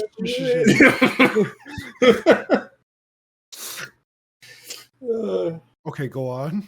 Anyway, I'm like decently interested in a Beartooth album for once, which is like never before seen. So I will take what I can get. The way that Beartooth or that Caleb and Hardy, like the vocal dynamic between the two, they pass off to one another so fucking well in this song. Like the part in like the bridge where it's like, how many times have I said I was gonna be someone, with like the extended like delivery on someone or whatever, and the way that they both kind of say it on top of one another, the way that they trade lines in the chorus, and just, man, this song is great. And I did not think I mean, I don't know what I expected from this, but Beartooth, I feel like every album cycle, this band just, I always underestimate them, and they always prove me wrong and remind me that, like, I love this band. This band, Beartooth, are awesome. You're never gonna hear me say Beartooth is, like, one of my favorite bands, but then they always come around and make a run for top 10. Every single time. Shut up, Beartooth. Can't believe I'm fucking saying it. Oh. Man, I feel like Derek and I have like traded places since the last Beartooth review. Yeah, I really didn't like that last album at all. No, I mean like the last single. Oh. Yeah, probably. The more country Beartooth goes, the higher chance they have of landing a spot in my top 10. Beartooth featuring Carly Hansen. I don't. That would be a banger. Teaser for later. Anyway, Justin. Yeah, I got another new band for the podcast because I can't be stopped. Yes, sir. We got Second Harbor with their What happened to the single first one? "Hands Like Violets."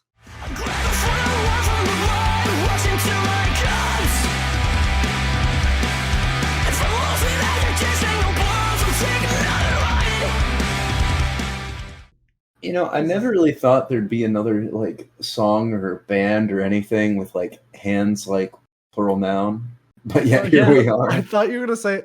I never thought there would be a second Harbor. This is also a Canadian emo pop rock band. Oh, that explains why I don't like them. Oh, wow. Well, I also think this is just fine. Oh, you Yeah, guys. like I don't fucking suck. hate it. I Suck don't hate it. ass. Justin, We we knew are that already. bookended by buffoons. We are. Buffoons. This is fucked up. Bro, I don't know. We what were it is, literally but we were literally Canadian just talking music about sucks. Beartooth. Canadian Bro, music. Okay, that sucks, but Bro's a national traitor. I just don't like Canadian music. That's so all the more fucking weird reason to think move to about. America. Exactly, bro. We got Hardy. Like what? We got what do I like Hardee's. that's Canadian. You like poutine? I mean, music wise. Oh. Fucking love poutine. What are you? Fuck yeah, dude. Oh, God! Oh, this just reminded me. I'm so sorry. This is a little bit of a tangent, but it goes back to the concert review. Oh yeah.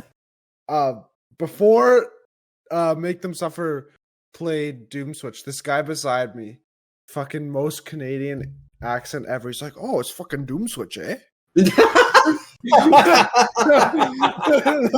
oh, Most Canadian. I love that. Oh, that's fucking awesome. But touch back based on this song before we get too lost. Yeah, this song is really good. It's a very familiar emo rock pop sound that I feel doesn't really get played too much often unless you're signed to fucking, is it Hopeless? Yeah. Or is it Fearless? Ooh, I Whichever wanna one has say- like As It Is and all of them. Oh fuck, that might be Fearless. Shit, I don't know anymore. They're all the same. I They've all think- got like 20 emo pop punk bands on them. I think you it know? is Yeah. Fearless. Uh, Fearless those. has like movements and stuff too. Yeah. But no, this is very easy to listen to. And my concern with this, I listened to much more of the artist past the song. I don't want it to sound generic, and it kind of tips that toe just a little bit. I don't know if I can agree with you there. I don't know. I feel like this is a kind of sound that we mentioned there are like a ton of other bands on like the same label that are like, or not, I shouldn't say same label, but on like a label that are kind of doing this. I feel like this sound has been largely left behind. Like this to me feels very reminiscent of like the late 2000s, early 2010s in a lot of ways. Yeah, I can agree with that. There aren't very many like bands doing this shit anymore. This is like 2016 as it is type of thing. Nobody sounds like 2016 as it is anymore. They should. Not even As It Is. As it is should sound like 2016 as it is. Alas. I missed 2003. Alas, those are distant memories. That's not a transition. Man. You missed a song. I know. That's why it's not a transition. Bro, fuck. Tried.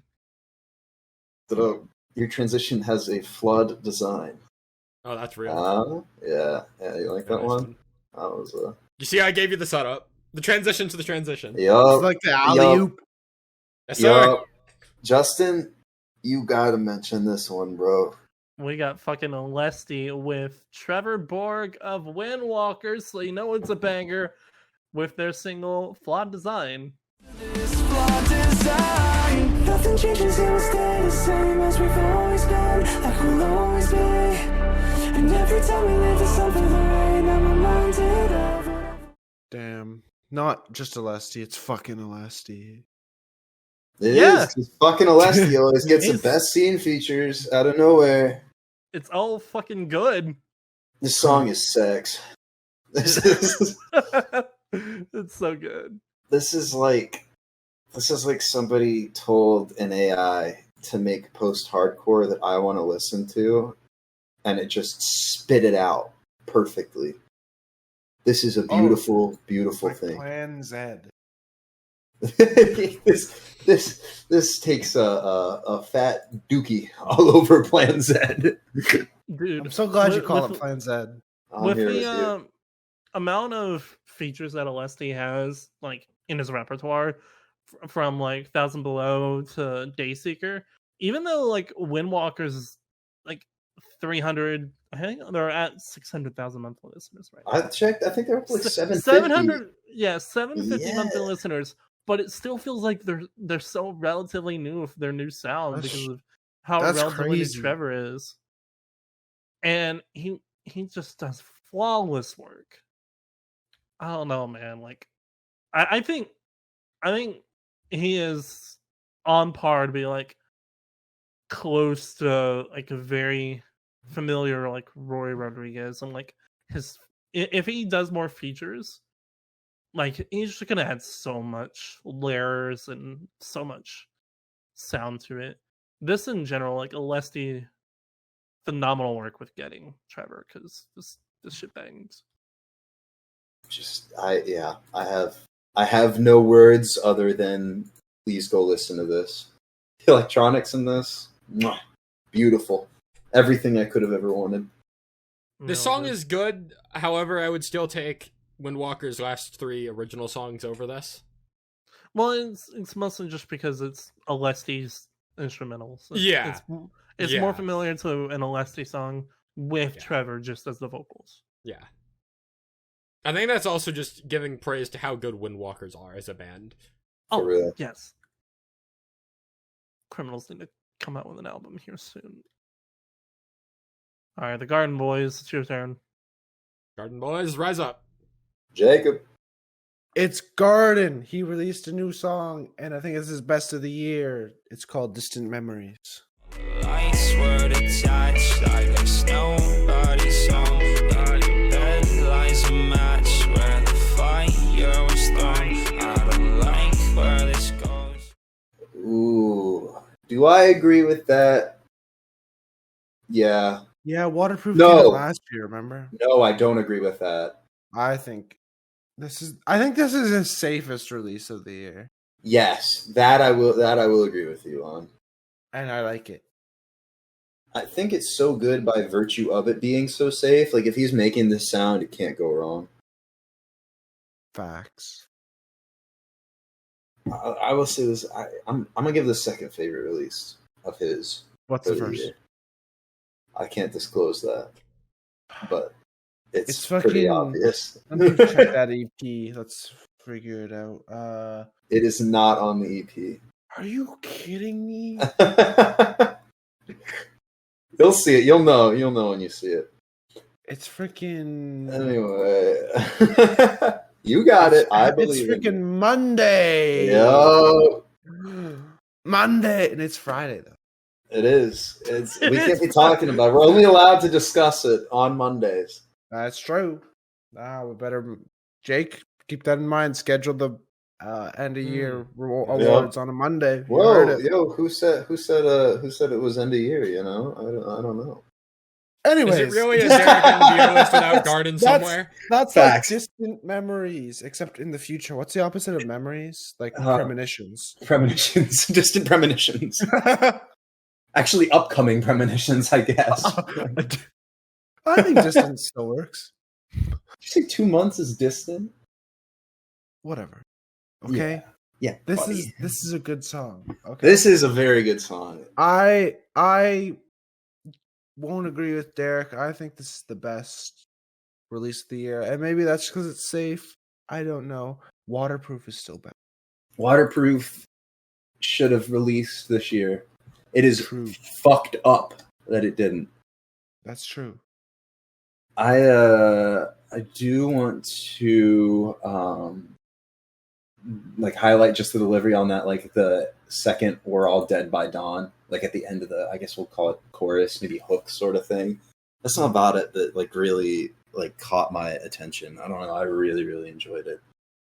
Just this song in general. It's short, it's sweet, it's catchy, it's classic Garden.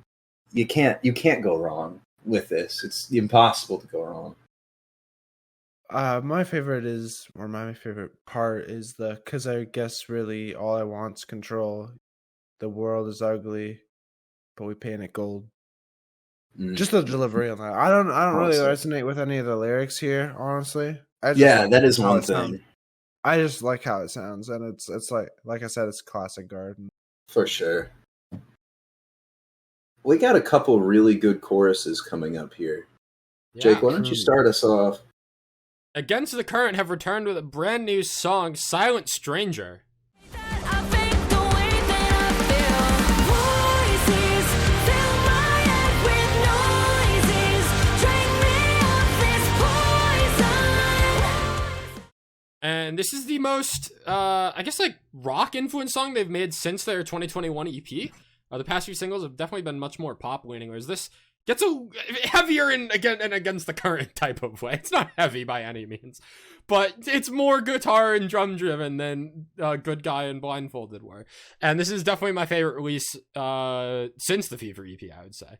Actually, Wildfire exists. Since they've gone independent. This song bangs. This is song really good. fucks, dude. The vocal delivery on Voices Fill My Head with Noises is just impeccable.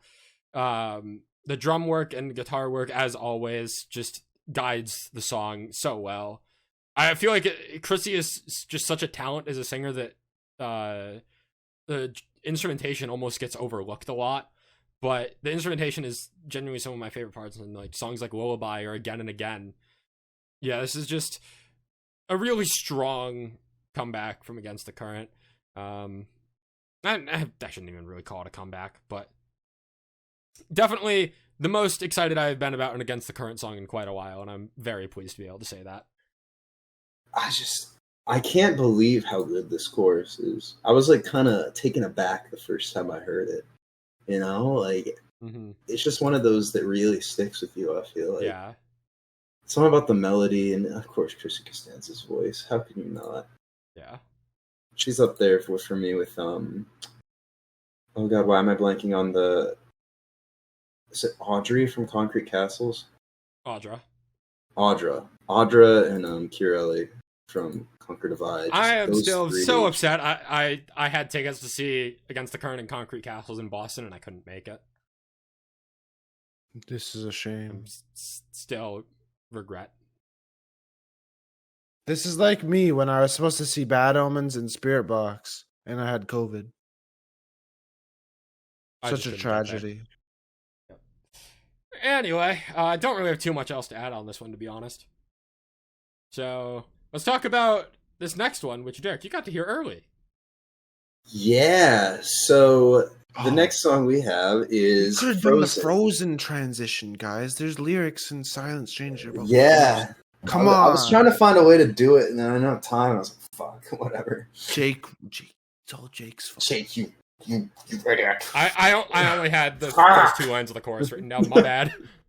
It's okay. I forgive you. Well, yeah, I'll forgive you too. We forgive you. The Hivemind forgives you for this and this alone. Collectively. Justin's very quiet. Justin's very quiet right now. Justin doesn't know what's going on. All right, Frozen. Rain City Drive. Yeah.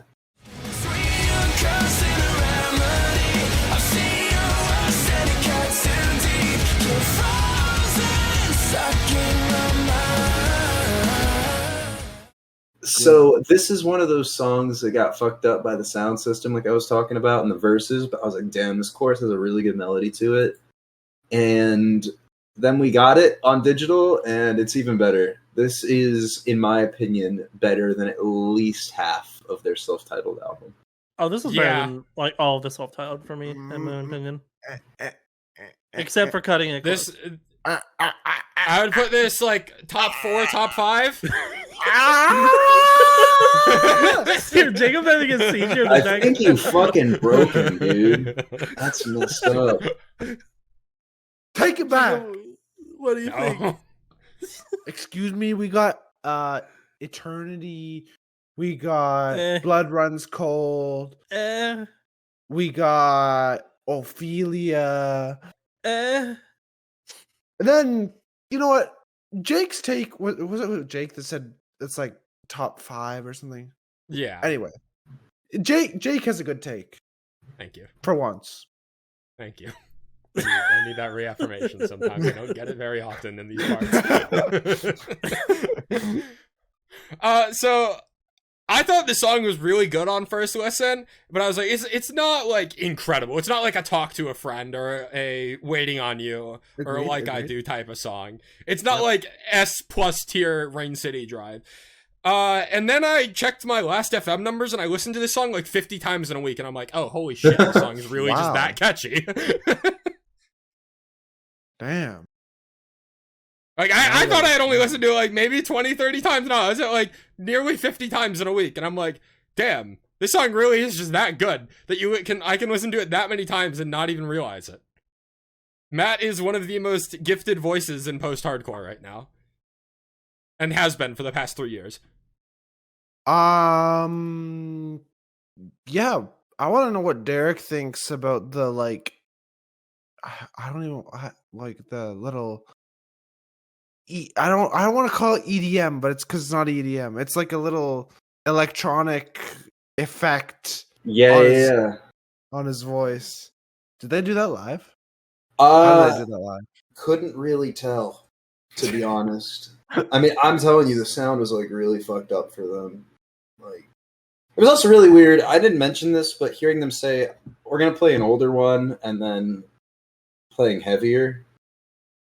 I mean, it's true, dude. I mean, it is. It's just like super weird. Apparently, at I think it was Blue Ridge. Apparently, Will Ramos said, "All right, we're gonna play an old one," and then played "To the Hellfire." Yeah, man, all these bands getting their like replacement vocalists like at the start or right before the pandemic. I just We're gonna play an old one. 2019 Goblin noises. Oh, you sound just like him. Thanks. Oh god. You know, I'm really wondering. This song in particular has me wondering where Rain City Drive are going to go for the next album. I don't know. I don't know if I want another album of the same. You know, That's true. It is very similar. I'm all for it. Like it's a single anyway. Yeah. I don't know if I want like the whole another same album, but with the rasp Matt has in his voice, and especially in some of the like live acoustic stuff, I almost want him to do like a sing screamy type of thing. See if his voice could handle it. I think that would make this band perfect. That would be very interesting to see. We'll see. Either way, this is a really good song. And they're almost 1 million monthly listeners, 853,000. So. Wow. This band needs to do a headline tour. I don't feel like they have ever done a headline tour. They did a Rain City Drive with Adola. Oh, yeah. Memphis. Okay, they opened for Memphis, and Memphis has quite a bit. Yeah, like they've opened for a lot of big bands. I need to see the band on like an actual headliner. They did a co-headliner with Adola last year. That's not like a headliner. That's like a co-headliner. You know, obviously they can still play. Might as well have been. I mean, it was. Good. I want a full-blown Rain City Drive headliner. Damn it! Yeah. You'll probably they have enough material now to do it. Yeah. Too. Look, get me Rain City Drive and Nerve. And if Honey Revenge can get a headline tour in 2 years of existing as a band, Rain City Drive can headline. But Honey Revenge is like big on TikTok. Like, they have a reason to. Wait, has it passed? Can I go see it? It starts in a few weeks. Is it in? I don't know if it's going to Toronto, but it's coming to Hartford, and I'm planning on going. I'm gonna find out for you right now. While you guys maybe talk about this next one. I saw they announced a tour with Meet Me at the Altar. Yes. Yeah. And that's coming to Toronto. So Honey Revenge also has a headline tour that they announced like a few weeks ago. Anyway, Justin and/or Jacob, tell us about this next one. I feel like we've talked about coming to me. What's the next one? Oh, Justin, go ahead. Yeah, we got Varsity with their new single, "The Way It Is," off their upcoming album, which drops this month, October 27th. Save yourself, that's just the way it is. I hope nobody does the things you did to me. No, I am not. Holy fuck, that came up quick. I know, and it's crazy. This is just the third single. I thought there would be more, but I heard this one live too early. It's really good live, and it's really good studio version. I think this might be my favorite of the three singles. This is definitely my favorite single. Oh yeah, looking at the other two, yeah, this is my favorite. For sure. I haven't been too invested in these singles, but I'm still extremely excited for this album. Just because of what happened last year with it. Like I didn't really pay much attention to the singles, but then when it came out, it was fucking amazing. So I expect the same. Varsity, don't let me down. I don't think they're on for a tear. So I'm. Is it another like 16 tracker or whatever? Yes, this is like 16. Oh Jesus! Well, the last one was 14. Wild. Varsity are one of the they just do not stop. They're I feel like one of the hardest working bands in the scene. No, Joey Tower is incredible, but he is on something with how much stuff he produces. Like, this is crazy. Yeah. With all that being said, this song did fall a little flat for me. I enjoyed "Fuck You Forever" and "The Plug" more than this for sure. No. This song's decent. Sorry, we're on the same page, Jacob. I have to say, I like the rhythm to the song is very, very catchy. Derek, did you get to this? I did. I kept my mouth shut. I didn't want to invoke that. Next song. I don't not like it. Let's put that out there. I am not convinced yet by this album. I'm not fully either, but I'm holding on to hope because of what happened last year. Well, Very yeah, true. I'm the same way because like in the last album cycle, I wasn't a big of a fan of the singles as I was the non-singles when the album actually dropped. So, like with that track record, and we all know like that album was my album of the year last year. So, like this one has a lot to live up to, and I believe they've got it in them. That's all I got on this one though. Speaking of upcoming albums, Facts can't come soon enough. Silent Planet have dropped their newest single, Anunnaki.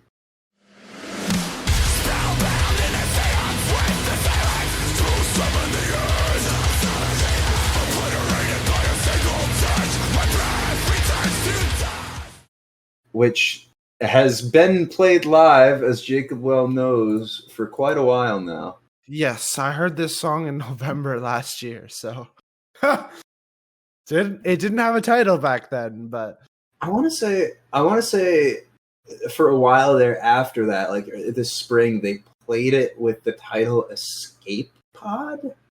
that Something sounds like that. I feel like I've heard that before. It was something pod, maybe Transport Pod doesn't sound right. It might have been Escape Pod.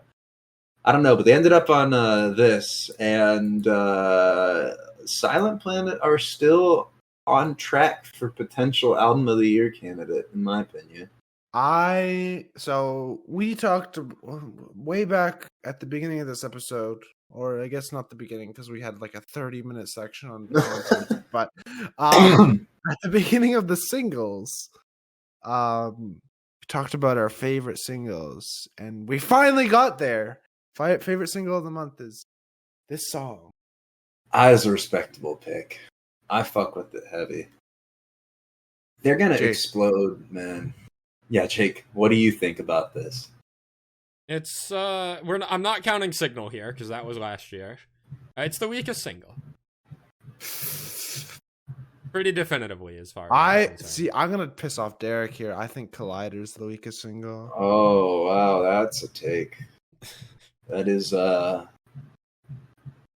that is certainly well, if it's out of these three for this album cycle, maybe. If we're including Signal, no. Signal to me, maybe it'll I'll change my mind here once the album drops. Right now, for me, Signal is the only indication that I have that this might not be my album of the year. You haven't heard it live though. I haven't. This is very true. So maybe I'll have to. I'm cautiously optimistic for this one. Antimatter is so fucking good that I have hope that there's going to be at least one or two other songs like it on the album. I would think so. I like Silent Planner's known for emotional closers. So I think we're good, especially with the title track being the closer, right? That's what it is, I think. Yeah. So notably, not dropped as a single, and there are no more singles left. yes, I heard I saw them say that they're not gonna put I think it would be Off-Worlder, right? That would be the next single. Yep. They're not gonna put it out as a single just because they don't want to put too many out, which is very respectable in my opinion. Fucking respectable as hell, and especially the fact that there's no opener single, there's no closer single. Perfect, as it should be, as it fucking should be.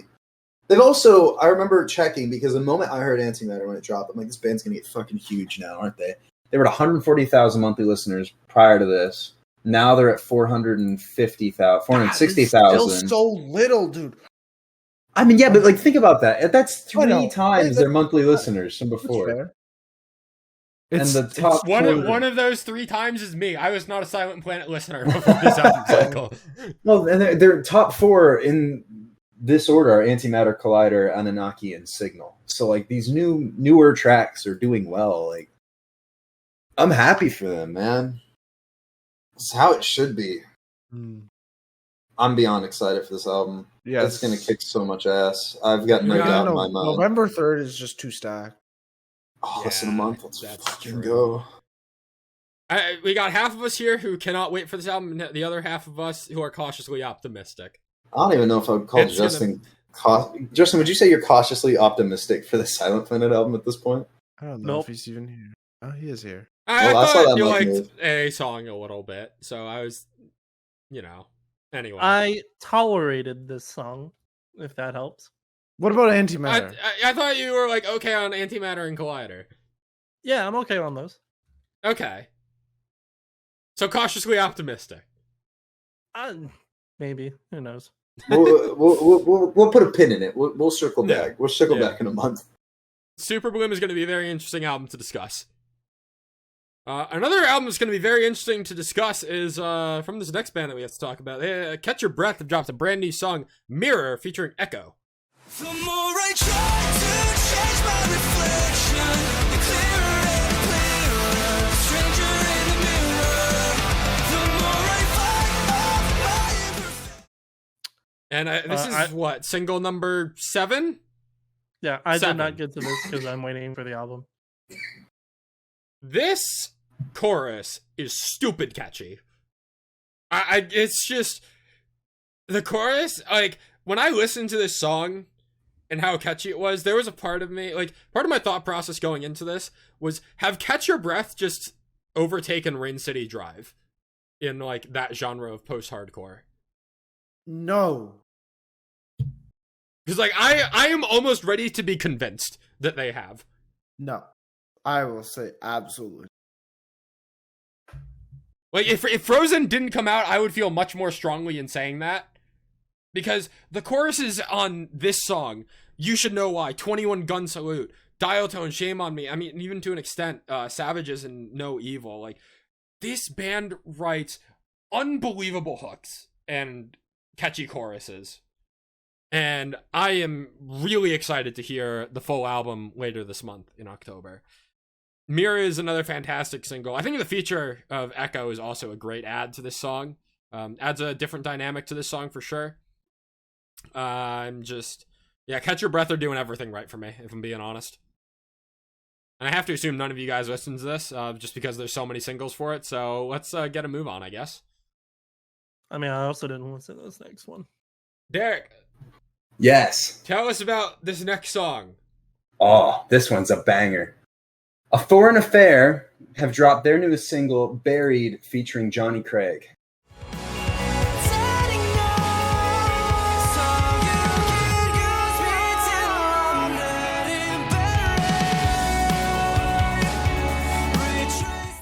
Uh-oh. I don't know if you heard me, Derek, but I didn't get to this. You didn't get to this? I'm waiting till the album drops this month. Oh, no. What day does it drop? Like Is this a guilt-free listen? I'm pretty sure it's the same day as Catch Your Breath. So, October 20th, I believe. Oh, man. Well, shit. Justin, how much do you want me to say or not? For what it's say? worth, I did listen to this. Yeah, You're this not is alone October there. 20th. You can talk about it. It's different from me actually listening to it, so you can still talk about it. Okay.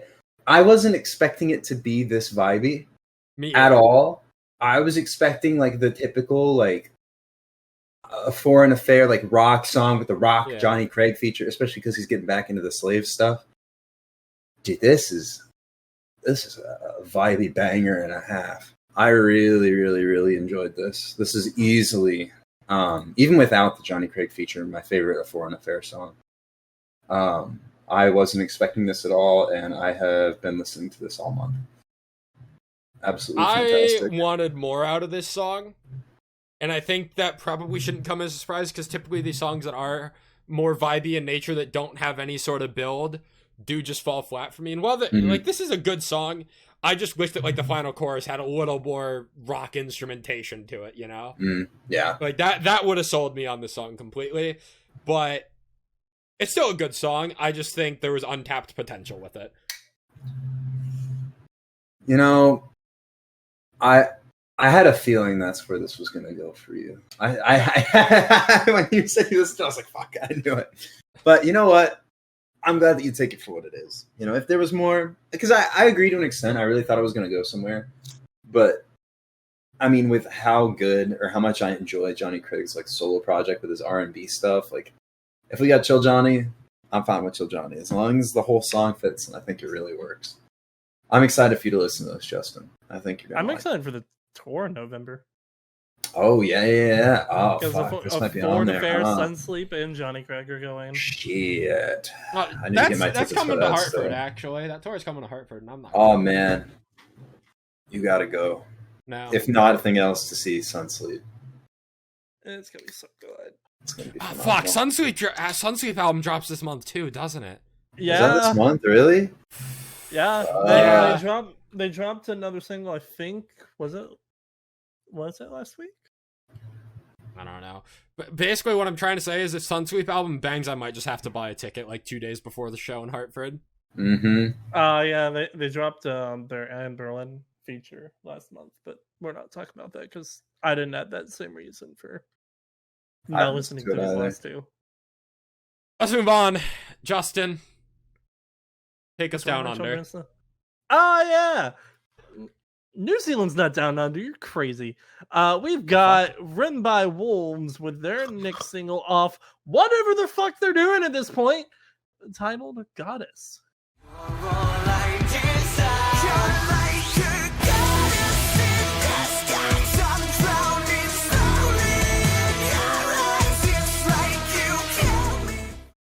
Written by Wolves have brought back the good shit. They have brought back the good shit. They This have is the brought back best the song good shit. since Demons. Yeah, Alter was kind of weak. Take Me Home was fine. Yeah, it was fine. Misery's still my favorite. This is my second favorite. Yeah, Misery This and is Give my Them Hell are favorite. still like up there. This is really good. There is just a level of swagger to this song that I don't feel like I've ever heard in a Written by Wolves song, and I fucking love it. The delivery in the second verse where it's like, yeah, we're like Romeo and Juliet, Montague and Capulet. Just, it's so good. I would compare this to which song was it? Whatever song was Trent Woodley featured on. Better luck next time. There you go. That's the one. That one was kind of like very confident in like their vocal style. But I feel like that song was much more active, whereas this song is like a chill swagger, if that makes sense. No, I agree. I think this sound and like this in particular, I think they did really well on. I would. And really, this song is carried by its guitar work, I think. Yes. That's where the swagger is. I mean, the drums are doing the jobs that the drummer's supposed to do. But the guitar is really driving this song and making it special. Yeah, I agree. Apparently it was supposed to be an album. They're working on art for it, but who knows at this point if it's even going to be this year. At this point, I want to assume they're just dropping everything, and we'll probably only get like a few new singles off the album. Unless it's like a 15-track album, in which case it's wild. But I don't think we're getting that. Yeah, me either. Time will tell. Time will tell. Very excited to have more good Written by Wolves shit in my playlist. I agree. Speaking of good shit. Do you have anything else to say, Justin? No, you're good to go. Speaking of good shit, Until I Wake have dropped brand new single Fool's Paradise. You don't even know me.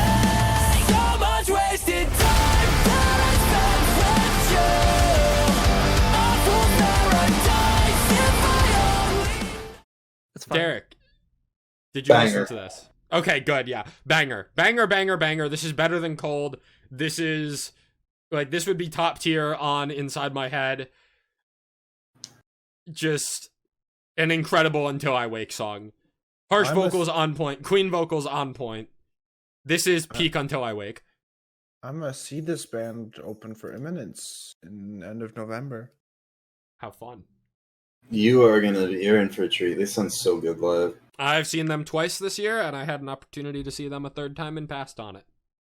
But yeah, Until I Wake. Not selling it well. When you see a band, I don't know. For me, like, it's not easy for me to get to concerts anyway, just because I don't have my own car yet. Working on it, but they sound great live. Just the fact that I skipped out on seeing them a third time in a matter of like 3 months of one another is more a matter of me not being able to easily travel to shows, and not that I didn't want to see them again. I just still, you're gonna love it. Much as I love this song. I wish more of Inside My Head sounded like this, man. I'm forever sad that album didn't hit the way that I wanted it to. Also, this has to be a deluxe, right? It has to. Inside My Head. It has to be. No, the artwork looks too similar to the. Oh yeah, they've got the same eye, don't they? Or might be an EP like what Varsity did for Welcome Home. Very true. Besides EP, yeah, maybe. But yeah, this was fun. I really liked this. As you should. It's okay. Yeah, I kind of wish I had. I kind of wish I had more to say on it, but I don't. It's just I a think really it's good better song. than everything on that album. That is disrespect to Inside My Head and Octane and Hope You're Happy. Hope You're Happy. And for the record, I haven't gone back to that album in forever, but from what I can remember, it's still cleared by everything off the EP. I'm putting that benchmark down. The EP is still their best work. But Justin. We have a band coming back. We talked about this band a while back. This is Salem with their song Stars.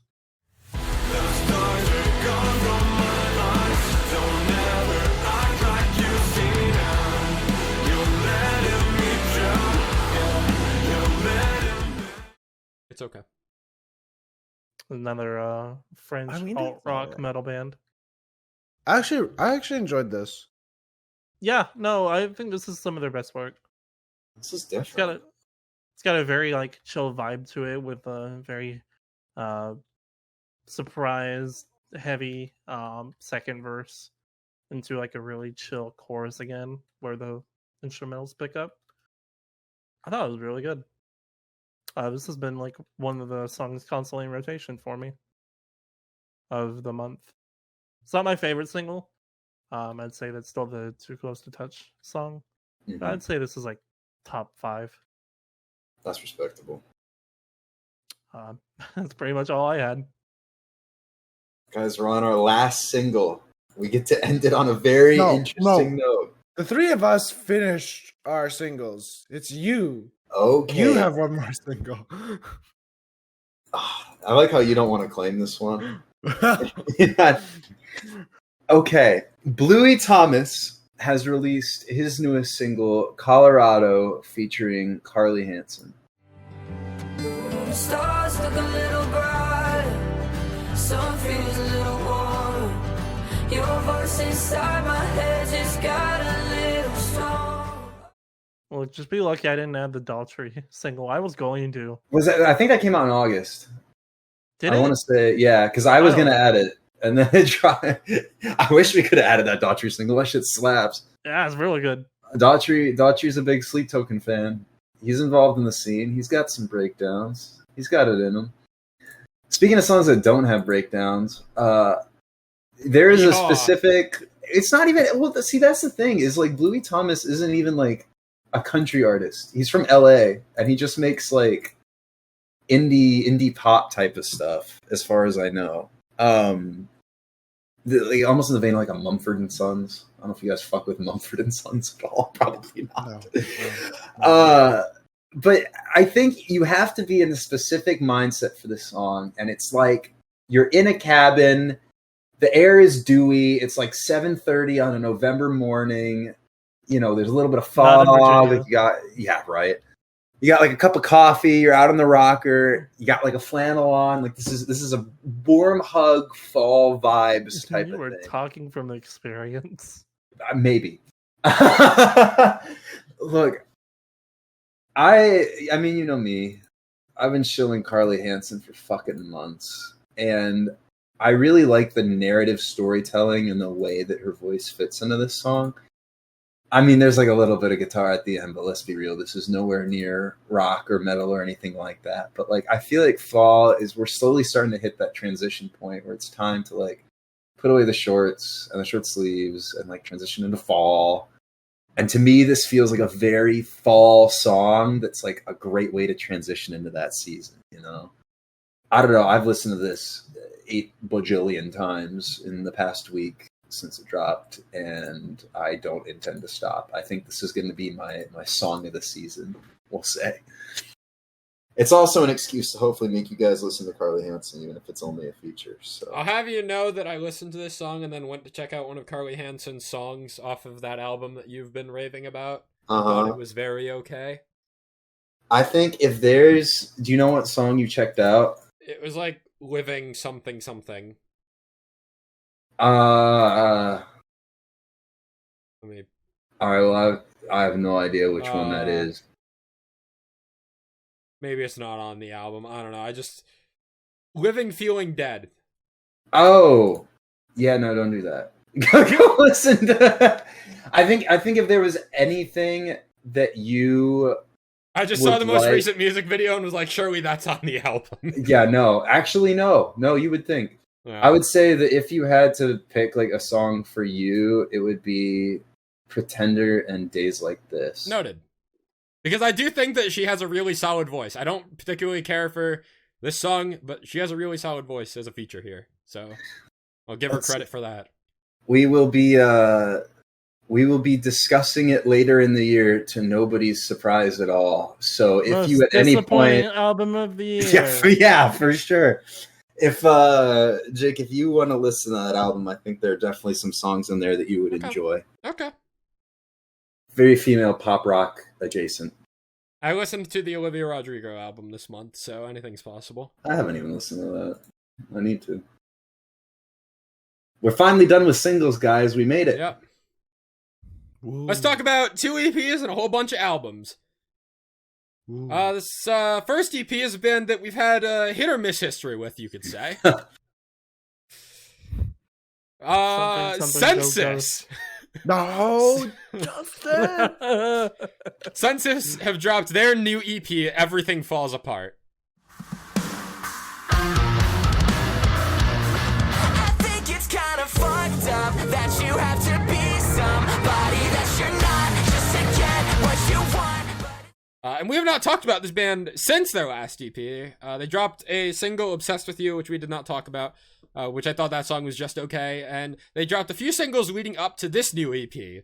Why Are You Still Talking to Me? And To Listen to Laugh. Why Are You Still Talking to Me in particular, I think is unbelievably catchy. It is an earworm of a song. And then this EP comes out and gives me Kinda Fucked Up, which is another absolute fucking earworm. This band, I want to say they're like... This is gonna sound really fucking cursed, but Census are like if Picturesque was a boy band. That is that a little just... curse. I kind of, like, I feel like this band's target audience is like late teens, early 20s, college kids that are going through like the typical DM relationship. 16-year-olds on Twitter. Yeah. But like this like I was talking to my sister. I don't know, man. But I was listening to the Olivia Rodrigo album and then went back to these songs, and I'm like, lyrically, there are ties between both of these, and Olivia Rodrigo's demographic is like late teens. So I think Census is kind of targeting like a similar demographic, just much smaller. And Census should also be much bigger for the quality of music that they are delivering on this EP, as far as that I'm much concerned. I'll agree with you on, yeah. His voice is still incredible. It's been incredible since Justin, you first showed me this band. Yeah. And I think there's a lot to like about this EP. Kinda Fucked Up and Why Are You Still Talking to Me are my two favorites. To Listen to Laugh just shows the diversity that this band has. Like, if you give this band the budget to make a full debut album at some point, To Listen to Laugh has very strong closer energy for like an album, and this is just an EP. And I think, like, you give this band an album, they're going to make something really special with it. Unfortunately, Wannabe and Not Your BF fell a little flat for me, but I just had to mention how much of an earworm the opening 2 tracks on this EP were. And also the breakdown in Kinda Fucked Up really caught me by surprise for, like, how heavy it was and how also good it was. It's like Tilts. Yeah. I mean, Traumatic Addict.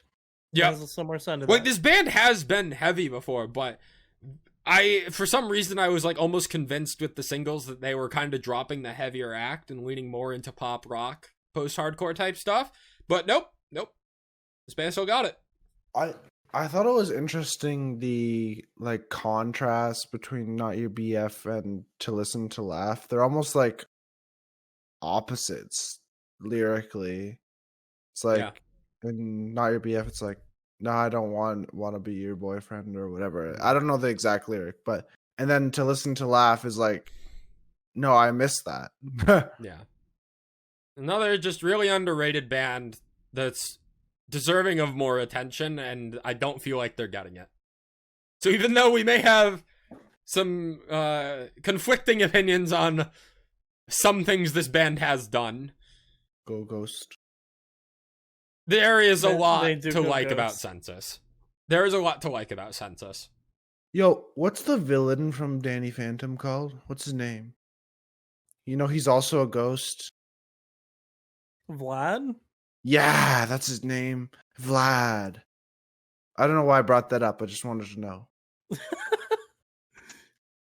I had recently watched a little bit of that show again, just out of sheer curiosity, because it was still one of my favorite shows growing up. What about SpongeBob? SpongeBob is a timeless classic. It's like The Simpsons. Derek, Justin, you guys have any last thoughts on this that we haven't touched on, or are we good to move on?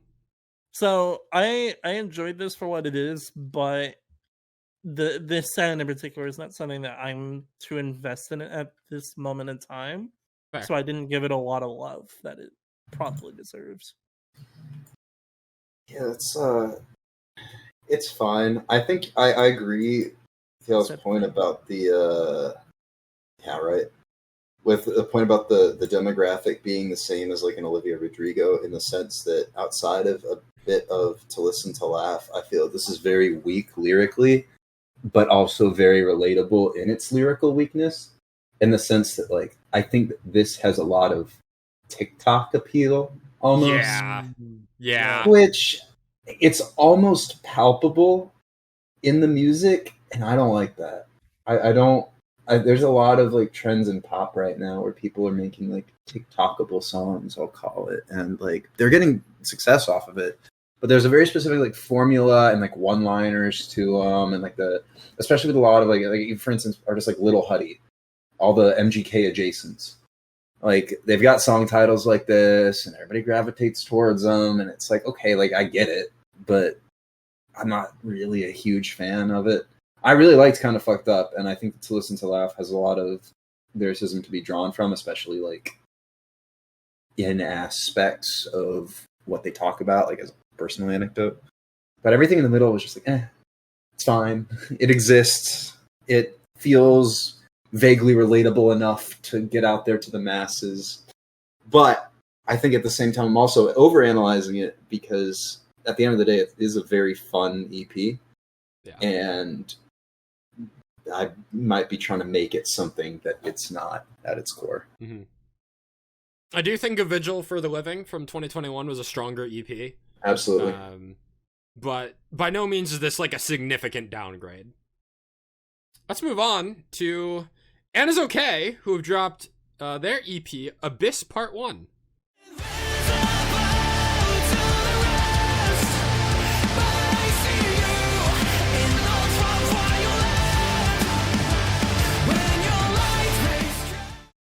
Last we talked about them, I think, was with Human?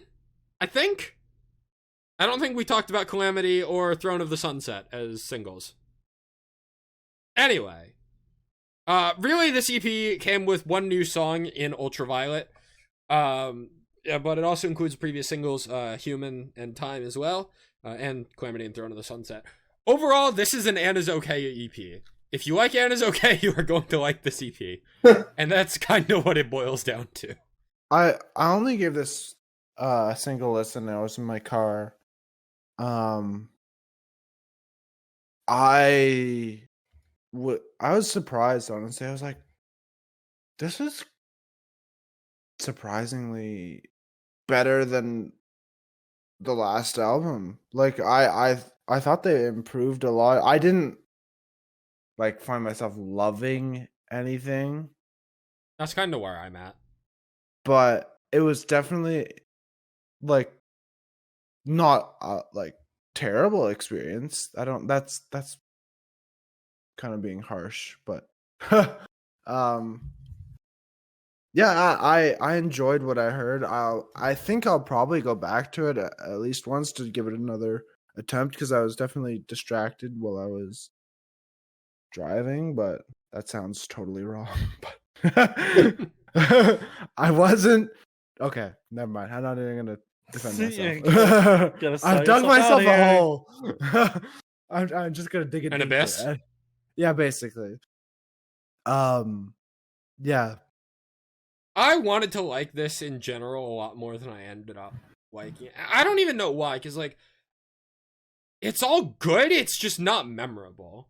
It's very similar to how I Yeah. felt about a lot of the Word Alive album from last month, where, like, I listened to that album front to back, and I'm like, damn, that was really good, and then, like, you ask me to name any specific things off of the album that aren't, like, Human, which is the single, my favorite song on here, and I'm like, they're all metalcore songs with good breakdowns. Except Human, it has a really good chorus and an insane fucking breakdown, and that's why it's memorable. And I don't know, I wish there was more to this that I could latch onto and have on repeat and get stuck. Well, you know, you're asking for more. It says I am part asking for one. more. Yeah, There might be a part two. there will be a part 2. I remember they said that they wanted to release new music before their upcoming tour, but they didn't want to rush an album, so that's why they ended up with this split EP structure. I read on one of their Instagram posts, which is fair enough, you know. I wish I had more to say about it, because I think there is a lot good to say here, but ultimately I didn't spend too much time with it, because I added a lot of these songs to my playlist as singles and only gave them a handful of listens, because they just got overshadowed by other things. Like, it's all good, but just not the most memorable. That takes us to our albums for the month. And we are starting on some, I don't know if I want to say, like, touchy subjects, but there's some connotations with this first album that we're talking about. Polaris have dropped their third album, Fatalism.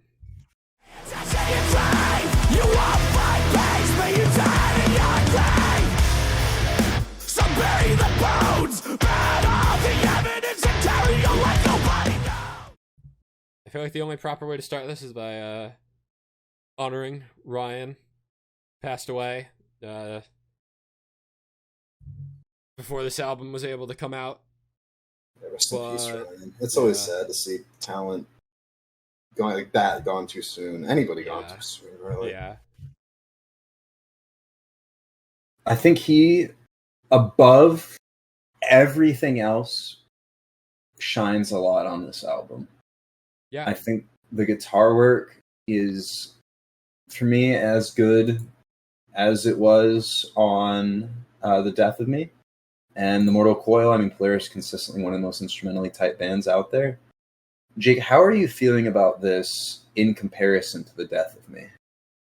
I think consistently, this is a more consistently good album, but does not reach nearly the same peaks. Which is what carried it into a top 5 album of 2020 for me. I agree with you entirely. Pray for Rain is one of the best songs of all time, period. Mm-hmm.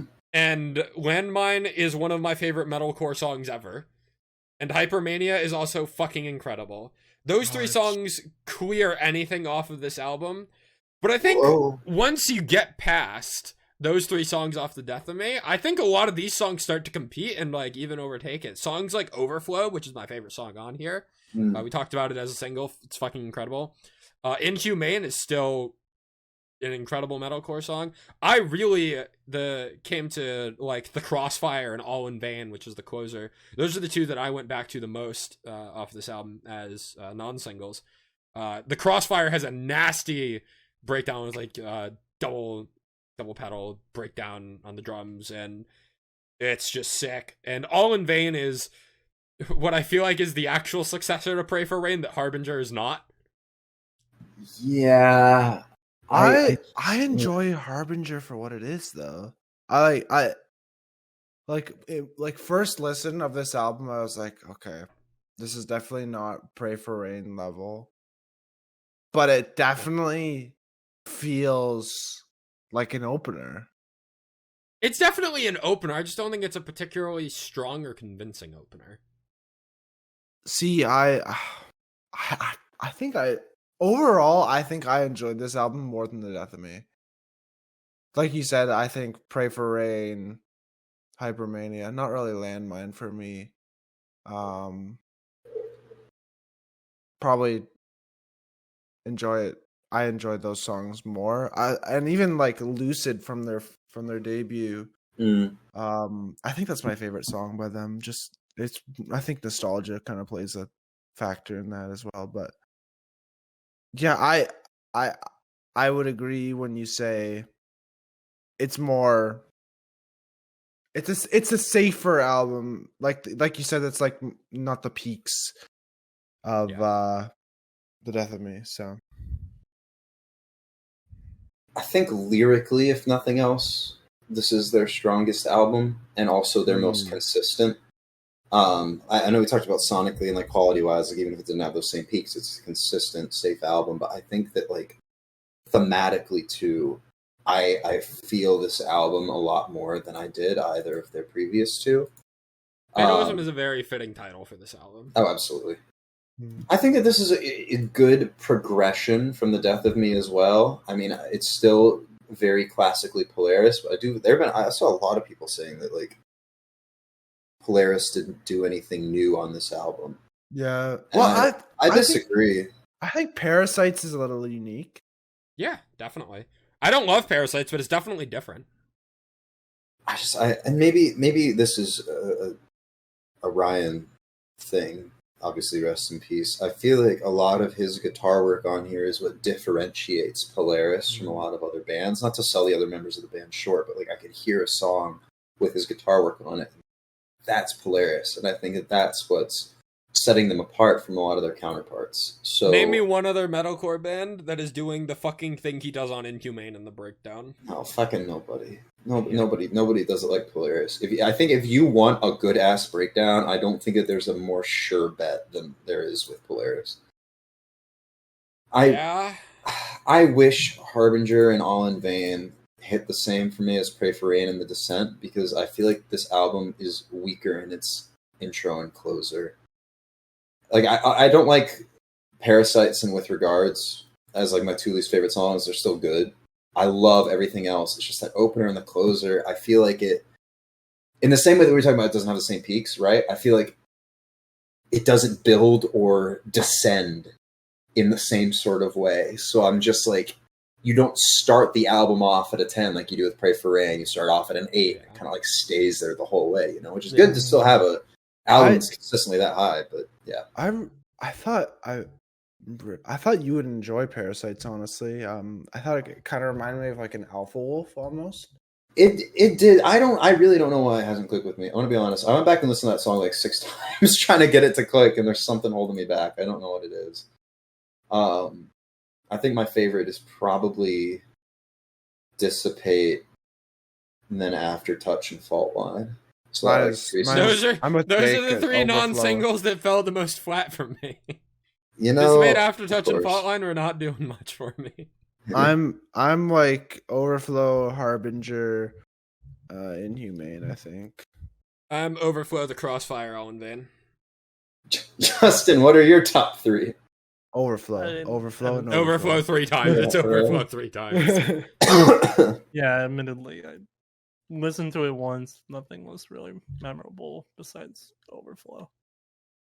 I need to reiterate how fucking cool the breakdown in Overflow is. I know we talked about it as a single, but one of the most unique breakdowns of the year in Overflow.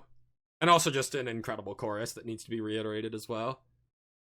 Bro, I'm seeing this live in like 10 days or something. 10 or 11 days. Or not this live, but this band live.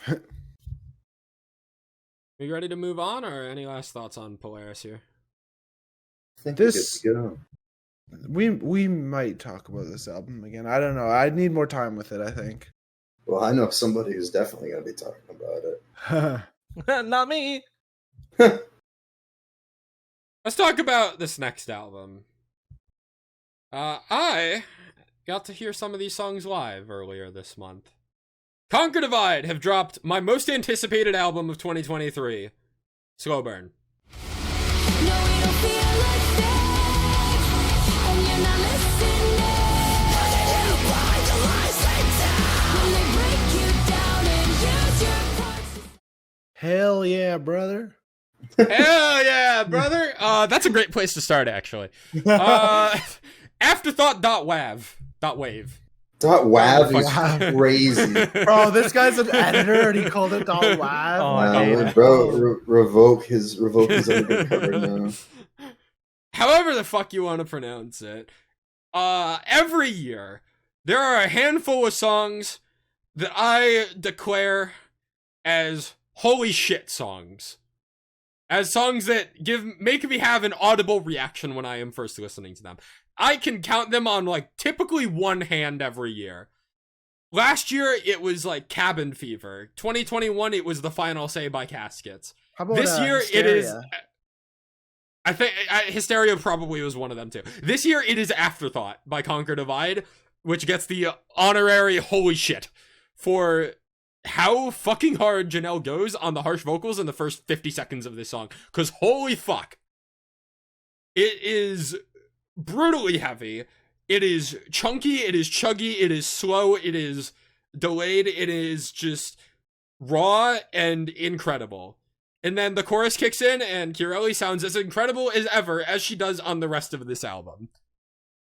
So, Derek, why don't you talk first? Because I feel like this is my most anticipated album of the year, so I think I should let you guys get your thoughts out first before I just take everything you guys want to say. I was very excited for this album, given the strength of the singles.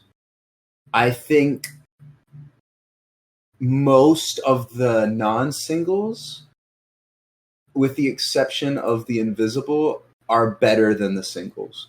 Come on, I think man. if you asked me to pick my bottom 5 on this album, No, 3 of them would be singles. no. Yeah, sorry, What's man. the invisible hate, man? What? What's the invisible hate for? No. I'm saying that is the exception, as in that's not one of the bottom 5. Oh. That's like the only single What's- that I wouldn't okay. put in bottom 5. What's the new contention. heaven hate, man? Yeah, sorry. Here, so I Kirelli, phenomenal. The whole band, phenomenal performance. I think vocally is where this band shines. I really enjoy the mixing on this, which I believe is Joey Sturgis, who mixed a shitload of classics. And I think one of the band members has a relation to him. I don't know if it's like daughter or wife or relative or what, but somebody in the band is related to him. As far as I know. If they both have the last name Sturgis, then that is an incredible coincidence. I think that this is way better than their 2015 album, which obviously they've had 8 years to mature, but this sort of sound I think is really where they shine. I love Wide Awake. I think it's my favorite song on here, alongside probably Over It, Playing with Fire, and Pressure. Overall, this is a very consistent album, and I like it a lot. I don't think there's a bad song on here. I have a problem with the way it's organized. I don't like Atonement as an opener, because I think that New Heaven, Paralyzed, and Welcome to Paradise all have opener energy in their own right that not only exceeds Atonement, but also makes the first 4 tracks of the album a little hard to get through compared to the rest of the album. For me personally, I think it takes forever to build, just because all of them feel like they could As be much as I openers. love those first 3 singles, I absolutely get what you're saying. I do feel like it takes a bit to get into the album. I just one of the things I feel like Atonement and Paralyzed are both very formulaic, right? For the most part. New Heaven and Welcome to Paradise are more like progressive, experimental, I would say, type of things out of the singles. So you have this pattern of predictable, experimental, and none of them are super fast paced. So it's just like I'm slugging into track 5. Once I hit track 5, unbelievable ride the rest of the way. I've gotten to the point where, as much as I love all those songs individually, listening to them back to back to back becomes a little difficult, and I've just started playing the album at track 5. Which isn't like to disrespect Atonement through Welcome to Paradise, because I all have them playlisted. I still love them individually. It's a bit to get through for me, which is like the one thing holding this back from being like a top 3 album of the year. Because otherwise, I feel like all the pieces are there, and I love the way it was executed. I'm also left a little confused as to the motif of this album. I thought it was going to be a little more consistent. And yeah, I think it's that's a little fair. all over the place. Thematically. Yeah, I can't exactly piece together what this album is. Whereas, like, you name some of the other albums that I've really loved over the past few months, like A Call to the Void by Hot Milk. It is very clear that that album has a story, and you can kind of follow what's going on with it. This album, I feel like, I hate degrading this album to a collection of singles. Right. But I haven't been able to piece together too much more of an element of what Slow Burn has to do with this album, other than by the end of it, I kind of get the sentiment that it's like from the perspective of women in the industry having a harder time succeeding compared to men in the genre. I don't know. I don't get that anywhere besides Gatekeeper, though, is the thing. Like, do you know Slow Burn by The Word Alive? How that's like talking about a relationship that's like dying, falling apart, whatever. That's the biggest motif that I get from this on Atonement, Playing with Fire, Over It, a little bit, mostly Afterthought. I like the way Afterthought like went back into Atonement, by the way. That's what I figured is like a relationship thing. Right. But what I don't get is there's like Welcome to Paradise, which is about like social issues. Same with System Failure. There's Pressure, which is about like Jake was talking about, just how the pressure being in the industry, and then Gatekeeper, which addresses like being a woman in an industry dominated by men, and The Invisible, which is just like a general anthem. It's like there is a story here, but there's individual other like contrasting motifs thrown throughout the album. So it's like I don't get a consistent story. I get a lot of one thing and a little bit of some other things, and I'm left with, like you said, Jake, maybe a little more collection of singles than anything else. It's a collection of really good singles. Yeah, it's like one of the best collections of singles I've ever heard, if I'm calling for sure. That. Absolutely. But I will say, Gatekeeper does have closer energy to me. It definitely does. It's very anthemic and uplifting. The delivery on "We're in the fight of our lives, we came from the bottom, there's no keeping us down. In the fight of our lives, we won't be forgotten. Do you hear us now?" Feels really empowering, no matter like who you are, you know? Oh, for sure. And I think, like, admittedly, Atonement's my favorite song on here, to probably no one's surprise. It was my third favorite song of last year. Clearly my favorite on here. I do also kind of get that maybe it's not the best opener, but it's like a Paradise by Future Palace type situation where I just love the song so fucking much that I don't really care that it's the opener. Like, I hear Atonement and I get excited, even if it doesn't have opener energy, so to say. And yeah, I do kind of get what you mean about New Heaven and Paralyzed and Welcome to Paradise kind of being a little slow to get through at the start. I would have liked to have seen Paralyzed a little later in the album, maybe. Or like one of the 4 singles at the start of this album to maybe go later. Or maybe like, don't give us New Heaven, give us Pressure as a single. I don't know. But I do think that it is a little bit slow to get started. Admittedly, like, I love everything. Like, I would listen to those 4 singles as singles on repeat, and I did when they were released as singles. Mm-hmm. But in the album, I mean, I'm kind of repeating myself at this point. Let's talk about some other things, like song-specific stuff. The breakdown in System Failure is incredible. Banger. Janelle's delivery on, like, the System Failure, and you get the, like, guitar pausing with the vocals, kind of, just beautiful execution on that. Only Girl is probably my favorite non-single on this album. It's either that or Afterthought. And Only Girl is just such an anthem. I wouldn't have even been like, if Only Girl was the closer to this album, I wouldn't have been mad.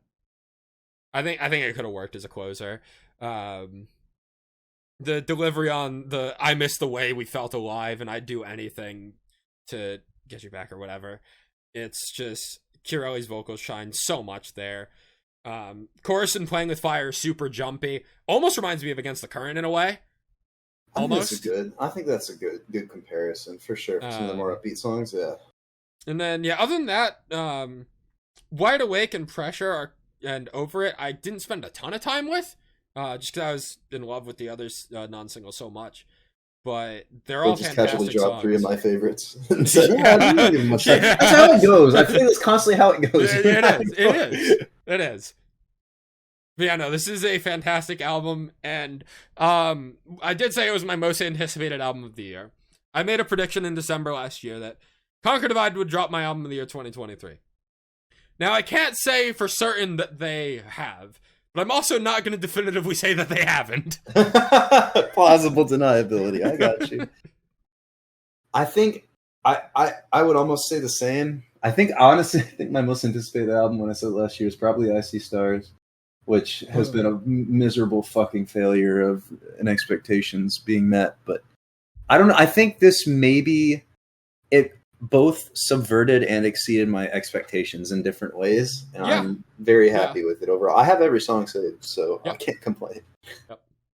Mine was also I See Stars until I think it was like January 3rd and Sleep Token released a single. So. Something like that. I thought you were going to say until the Drift incident. No.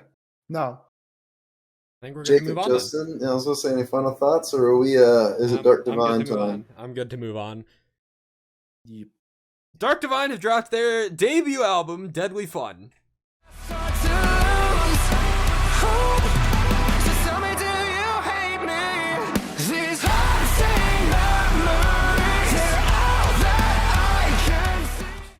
Last time we talked about them was when they released Drown as a single earlier this year. They released a handful of other singles throughout the rest of the year, and I've really enjoyed all of them, except for the one that features Fame on Fire. Except for that one, which I think funny is how the that single works. which is the single that's doing the most numbers, funnily enough. Actually, Of course it is. other than Drown. But I think the other singles to this album, Terrifier and Dancing Dead, are both super catchy anthems, I think. Especially Dancing Dead. That song is super fun. This album dropped with the final single releasing a few hours before the album dropped, Cold. I heard Cold live before the album dropped. Cold is the best song this band has ever put out, and it's not particularly close. Yeah, and it was phenomenal live. Their best song live. His clean vocals are so incredible, and I almost feel like it's wasted potential to have him doing uncleans through most of this album. That's where I'm at. Like, honestly, most of this album's kind of forgettable with all the uncleans. The ones that were memorable for me were the cleans with Cold and Drown. Everything else just felt like Motionless and Light. I feel like he tries way too hard to sound like Motionless in White. Yeah, I can see that. I think that's the whole aesthetic of this band. Like It is. It's Like, kind if of you a think shame, about it, 'cause it's like, really hard to like set your identity to like that, like basically an upper rising Like- band similar to that. like how many other bands are like Motionless in White has been around for like what 14, 15 years at this point. Ice Nine Kills has 100 been around years. for fucking forever as they well. celebrated their Like- 23rd anniversary. Ice Nine Kills. That's Just ridiculous. That's ridiculous. Retire Like, already. But like, how many other like horror influenced metal bands have there been since like I feel like Motionless in White and Ice Nine Kills are very clearly at the top of that kind of genre. I feel like Dark Divine is the first new player in that like sub genre of like horror metal to show up in the past few years, and I think they're like excelling at it. I think that like they're doing a great job at like delivering on what they're trying to do in a market that I feel like hasn't had a lot of new blood in a while, if that makes sense. So even if I think that some of the non-singles do fall a little flat, and like I was mostly just going back to this album for Cold, and the singles that I had throughout the rest of the year. Like, I still think Hivemind and Gravedigger and Moving On are all solid songs. It's just not as good as Cold. Yeah. For me, this was basically Cold, the album. I feel like I'm definitely more on board with this. I think this is a really solid album. One of the better metalcore albums I've heard this year, for sure. I just was not able to get attached to the non-singles as much as I was hoping, and I think in part that's due to my most anticipated album of the year releasing on the same day, so unfortunate. Yeah, fair. This album releases a week later, and I probably have spent a lot more time with those last 4 songs on the album, and my opinion is very different. But ultimately, like, now that it's been almost a month since this album came out, I'm just not as invested in it, and I feel like there's a lot to enjoy here, but I just haven't given it the time it deserves. Outside of the one song that just blew me away on first listen. That being said, if you ever want to see them live, they do a really good show live. Oh yeah, definitely. I also saw them live earlier this year, and yeah, they put on a great show. Cold kind of reminds me of Stuck by Villainous Story. That's a good comparison, yeah. I don't have too much more to say. I really like this album. I wish I had more to say about it, but I don't, so I think we should get a move on. Yeah. Got another debut album right here. Fixation have dropped their debut album, More Subtle Than Death.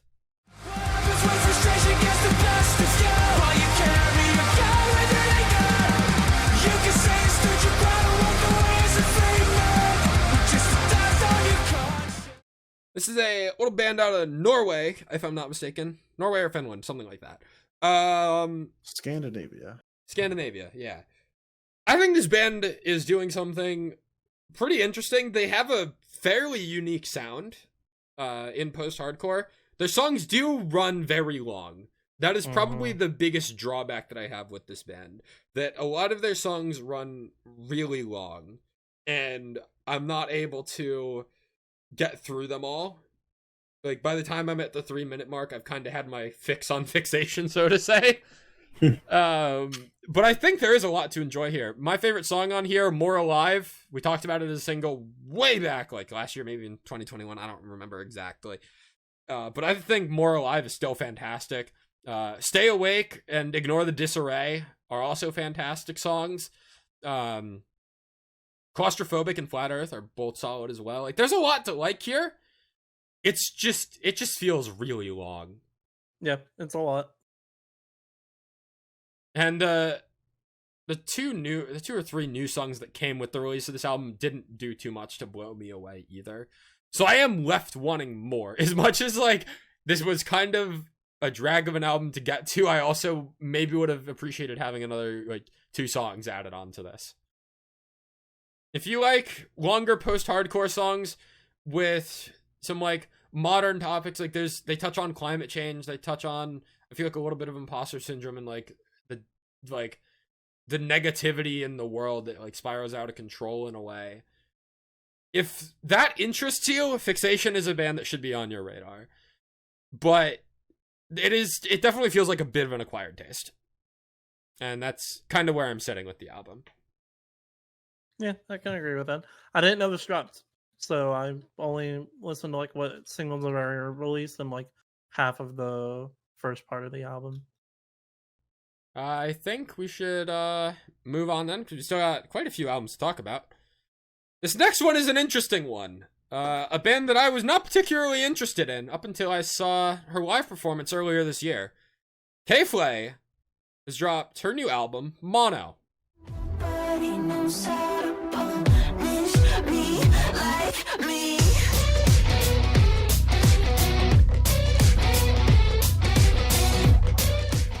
K.Flay opened for Grandson on the I Love You, I'm Trying tour earlier this year. And I was very impressed with the live performance that K.Flay gave at that show. She played a few songs from this album, Shy, Raw, and Punisher. I have been patiently waiting for Punisher to drop for about 3 months. Raw, and Shy were both dropped as singles right around the time of the show. Punisher was left as a non-single. And it is my favorite song on this album, and boy was it a long wait for Punisher to come out. But the groove in Punisher was worth the wait because it is really fucking cool. Derek, I know I convinced you to listen to this, so Yes. what do you have to say about this? I'm very curious. I fuck with this heavy. Hell yeah. I think there. Have you ever heard of an artist or perhaps an album called "Fetch the Bolt Cutters" by an artist named Fiona Apple? Nope. Got very high critical acclaim. Fiona Apple's been around since like the late 90s. Makes very earnest, honest, poignant music that sounds a bit vocally like some of the songs on here. I never really got into that album. This to me has the same motifs and kind of on the nose lyricism, but with more of an alt rock delivery that gives some edge to the vocals that I felt Fetch the Bolt Cutters was missing. To that end, I have been trying to enjoy Fetch the Bolt Cutters for about 3 years now, and this is probably the closest that I'm gonna get to it. I think my favorite song on here, or songs, are probably Spaghetti and Yes, I'm Serious. And it's because of the lyricism that it feels so earnest. You managed to do it again. Did I pick your two least favorites? Yeah. It's just to be expected at this point. Let the record reflect I also really like Perfectly Alone and Punisher. Yes, Perfectly Alone is an incredible closer. I can't catch, similarly to Conquer Divide, I can't catch a recurring message throughout this in the sense that I feel like it touches on a bunch of different topics. That said, I feel like sonically everything comes together really, really well.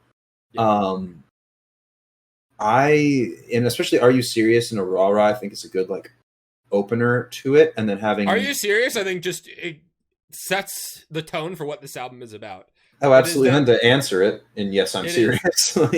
Are You Serious is basically just an admission of, fuck, I'm a musician and I just went deaf in one of my ears. What the fuck am I supposed to do now? Right. Oh fuck! I didn't realize that was a thing. Yeah. Okay, I'm with Yeah, it. if you listen to Are You Serious, you'll hear it. That like she just basically straight up says that like, I can't hear out of my ear. Are you serious? I what heard the hell am I supposed to do now? I heard the little like I don't even know what to call it. Almost like tinnitus noise that was going on there. I just didn't catch that correlation. That's great. And that's why the album's called Mono, because it's like it's we can only hear in mono. Hearing out. Yeah, okay, I'm with it. I don't know. The album, because it's so strong in its first and last 3 tracks, I feel like it's up to the middle to define the rest of it and like propel it to new heights. And I think that it really succeeds in it. Honestly, I think my least favorite song is probably Irish Goodbye, which feels weird. Damn. Having a Pierce the Veil feature, but you know, my favorites on here were Punisher, Irish Goodbye, and Perfectly Alone. Okay. Well, you got 2 out of 3. I'll give it 2. If I'm awarding you points for an album you showed me. Irish Goodbye is very reminiscent of early Grandson material. And I think it checks out as to why it's one of my favorites because of that. I also really enjoyed Bar Soap. I think that's a fun song. Chaos's Love is also really fun. Shy lyrically is very fitting for me as someone that is more introverted and shy. Yeah, I think there's a lot to enjoy about this album, but I do feel like it doesn't all come together for me.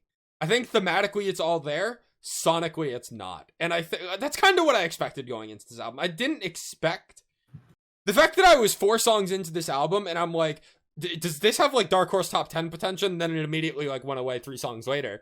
But I was like, the fact that I was even able to get to that point is not something I was expecting to get out of a K.Flay album. Because I thought K.Flay was much more like indie pop, alt rock type of thing that I was not going to be super into. But I was relatively impressed with this album, even with some of its shortcomings. I have to agree with you on that. Almost entirely, actually. Fully entirely. Other than what our favorite songs are. Yeah, anyway, right. Well, we can't move on. All. Justin, Jacob, I assume you guys didn't give this a listen? No. Alrighty then. Samurai Pizza Cats have dropped their debut album, Your Hellcome.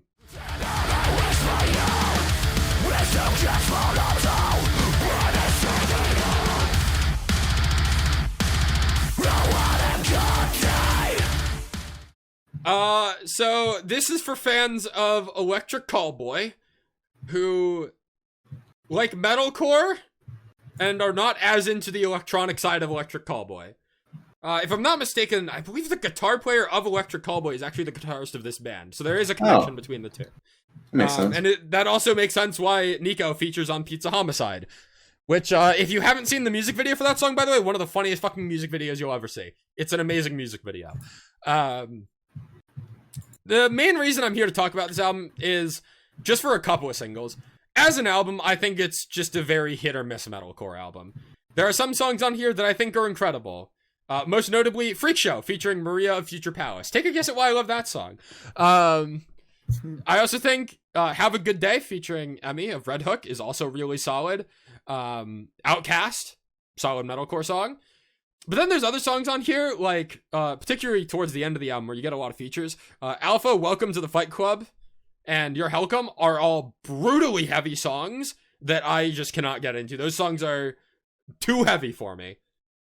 I have to feel like that's something I haven't said in a while, but those last few songs are beyond the limits of heavy that I am willing to tolerate. So, other than the handful of songs in here that I was able to pick out and really enjoy, Pizza Homicide, featuring Nico of Electric Callboy, that's just like almost guaranteed to be a good song, and it does get pretty heavy, but Nico's feature is great. The lyrics are silly and goofy as you'd expect. And it's just a fun song to listen to. Like, I didn't like it at first when it came out as a single, but like I would just like go back to it anyway, even if I didn't think I liked it, and eventually convince myself to like it enough to add it to my playlist. It's just a fun song. And then with Freak Show, obviously that features Future Palace, one of my favorite bands of the past few years. And Freak Show has been one of my favorite songs in my I'm Fucking Pissed playlist since it came out, and I want to say 2021. And that was the first time that I ever learned that Maria could like actually scream and do harsh vocals. And I think her feature is fucking fantastic. It ties together the song fantastically, and Freak Show is an incredible song. This album is hit or miss. When it hits, it hits. When it misses, it's not for me. I think this is an album that you just need to hear it and figure out for yourself if it's something you're going to be into, because sometimes it's really goofy, really not serious. Other times it's like borderline deathcore, and it's kind of all over the place. That's all I have to say. I don't know if I've convinced any of you to give this album a listen or not, but I was away when you were explaining the album, and I forgot this album was on the playlist. So when you were saying Your Hellcome, I thought you were messing up some sort of pronunciation, and like it was written a different way. I didn't know that was the actual title. So I was like, Jake, are you okay? But no. I am okay. Yep. I'm glad to hear that. Yep. I don't have too much. I don't really have anything else to say about the Samurai Pizza Cats album. Yeah. I say we move on and touch on these last two albums then. Cool. Justin, I want you to convince me on this first one. Sell me on it. We got Leaves with their, I believe, debut album titled All I See Is a Blurred Me. I can take it any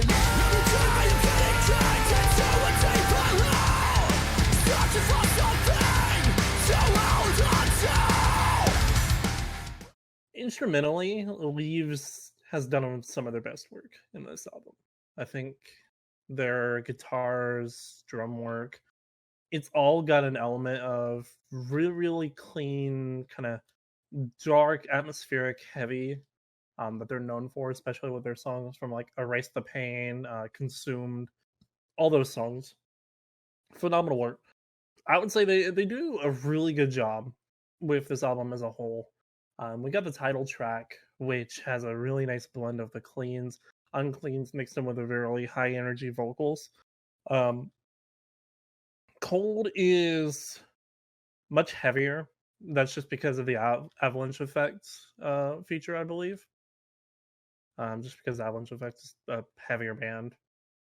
I've got into Nowhere to Go is a really good transitional opener into the full on opener of the album.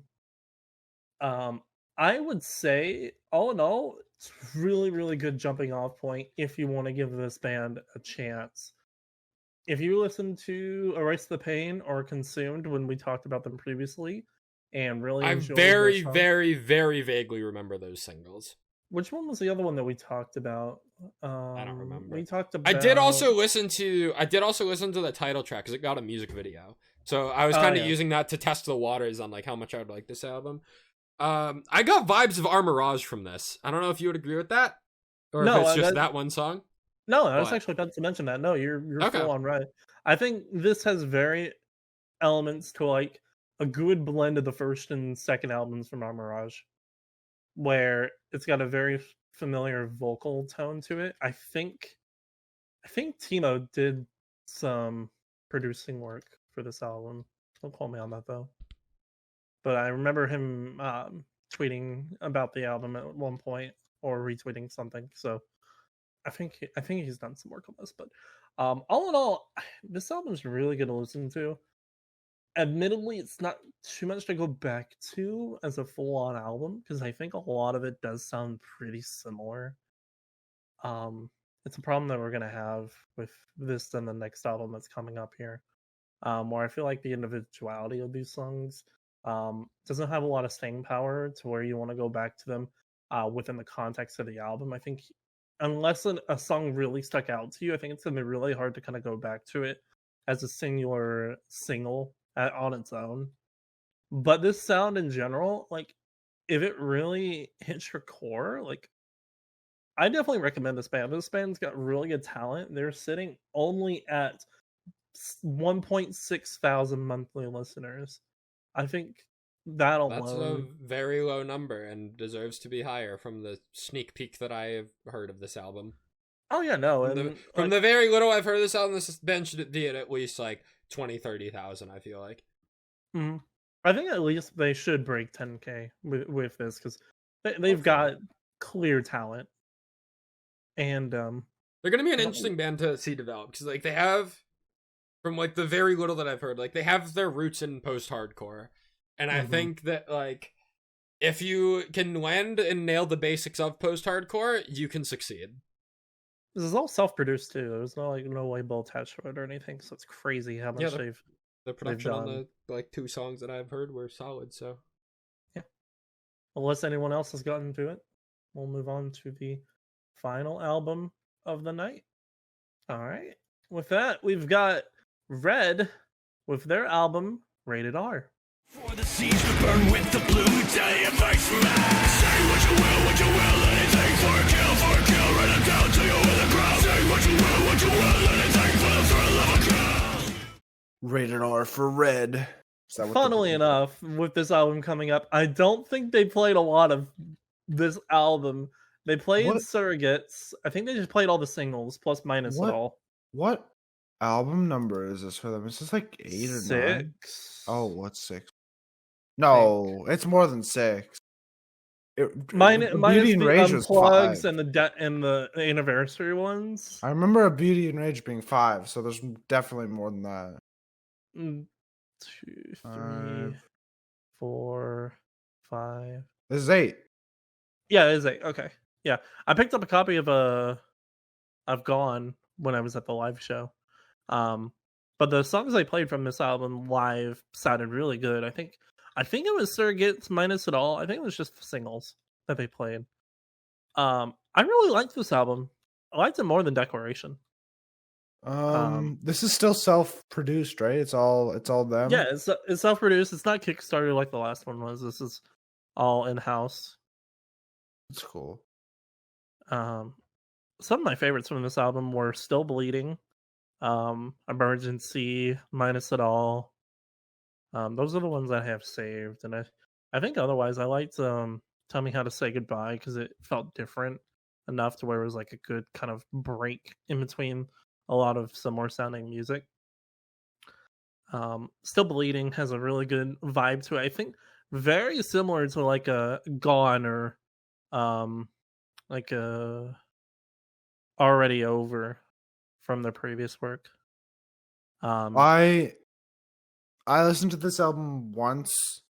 I think my favorite is Surrogates. It sounds like Red, but it also sounds like they're experimenting a little, which I'm very proud of them for doing. yeah. And they're still keeping the strings, which I know they got a lot of hate on, I think it was their fourth album, for not keeping the strings and replacing it with a lot of electronics. So Yeah, and they remedied that by Of Beauty and Rage, which is still their best album. yes, 100%. There's a lot of strings in this album. Still Bleeding and Emergency is the main reason I like them, or because of the string works in them.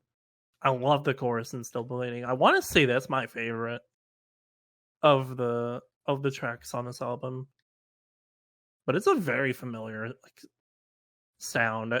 It's something that Red does well, and I think a lot of bands really need to kind of practice more on.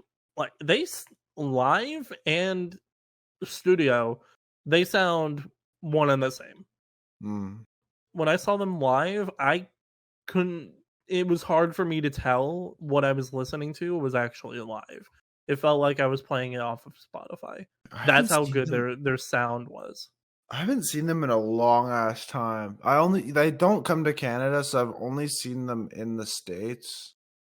And it was a fucking long ass time ago. Can't even remember when it was. It's like 2012 or no, not that 2015. Something around there. Anyway. Jake, I want to assume you didn't get to this. I did not. Yeah, you should definitely give us a listen. I think by it's the end of the year. I think it's, I don't know. The only reason I'm listening to this band, like, I don't think I would be listening to this album unless I had the history with them. Like, in the current day, this is not something I would listen to normally, but it's just because this is one of the bands that like got me into this genre. So, Nah, I still fuck with this. Still good. yeah, I think it's all right. I don't think it's revolutionary or anything, but definitely all right. I'm probably gonna give this more time because I don't know if it's gonna make my top 10. It has potential, but there's a lot of more stuff. There's a lot of other stuff that's releasing this year. It's not top 5, but I could see it definitely reaching that level. For anyone that's curious about this band, hasn't listened to them prior, if you want to listen to some of the new stuff, I definitely recommend Still Bleeding, Emergency, Surrogates, Minus It All, maybe even Cold World. Those are some of the more easy listens from the new album. I would still also recommend Darkest Part, Buried Beneath, Already Over and Gone from like their discography, but that's like Well, I don't songs. think I've ever told you this before, Justin. When I did Minecraft YouTube shit, I had the Ever as my intro song. Weird. Yeah. I can see that working. All right. With that, we're wrapped up. Wraps up our September recap. Not bad, fellas. Not bad for We survived. 130 plus songs on a playlist. And a half-hour concert discussion. Yeah, not bad, boys. Just under 3.5 hours. On my recording, we're at like just over 3 hours right now. So sick. That's pretty good, honestly. Yes, September was quite the month, and I think October is also going to be pretty crazy. October's fucked. I don't think it's as fucked for singles, but I think the albums alone right now are stacking up to scary prospects. Yeah, get kind of wild. October albums are going to be pretty crazy.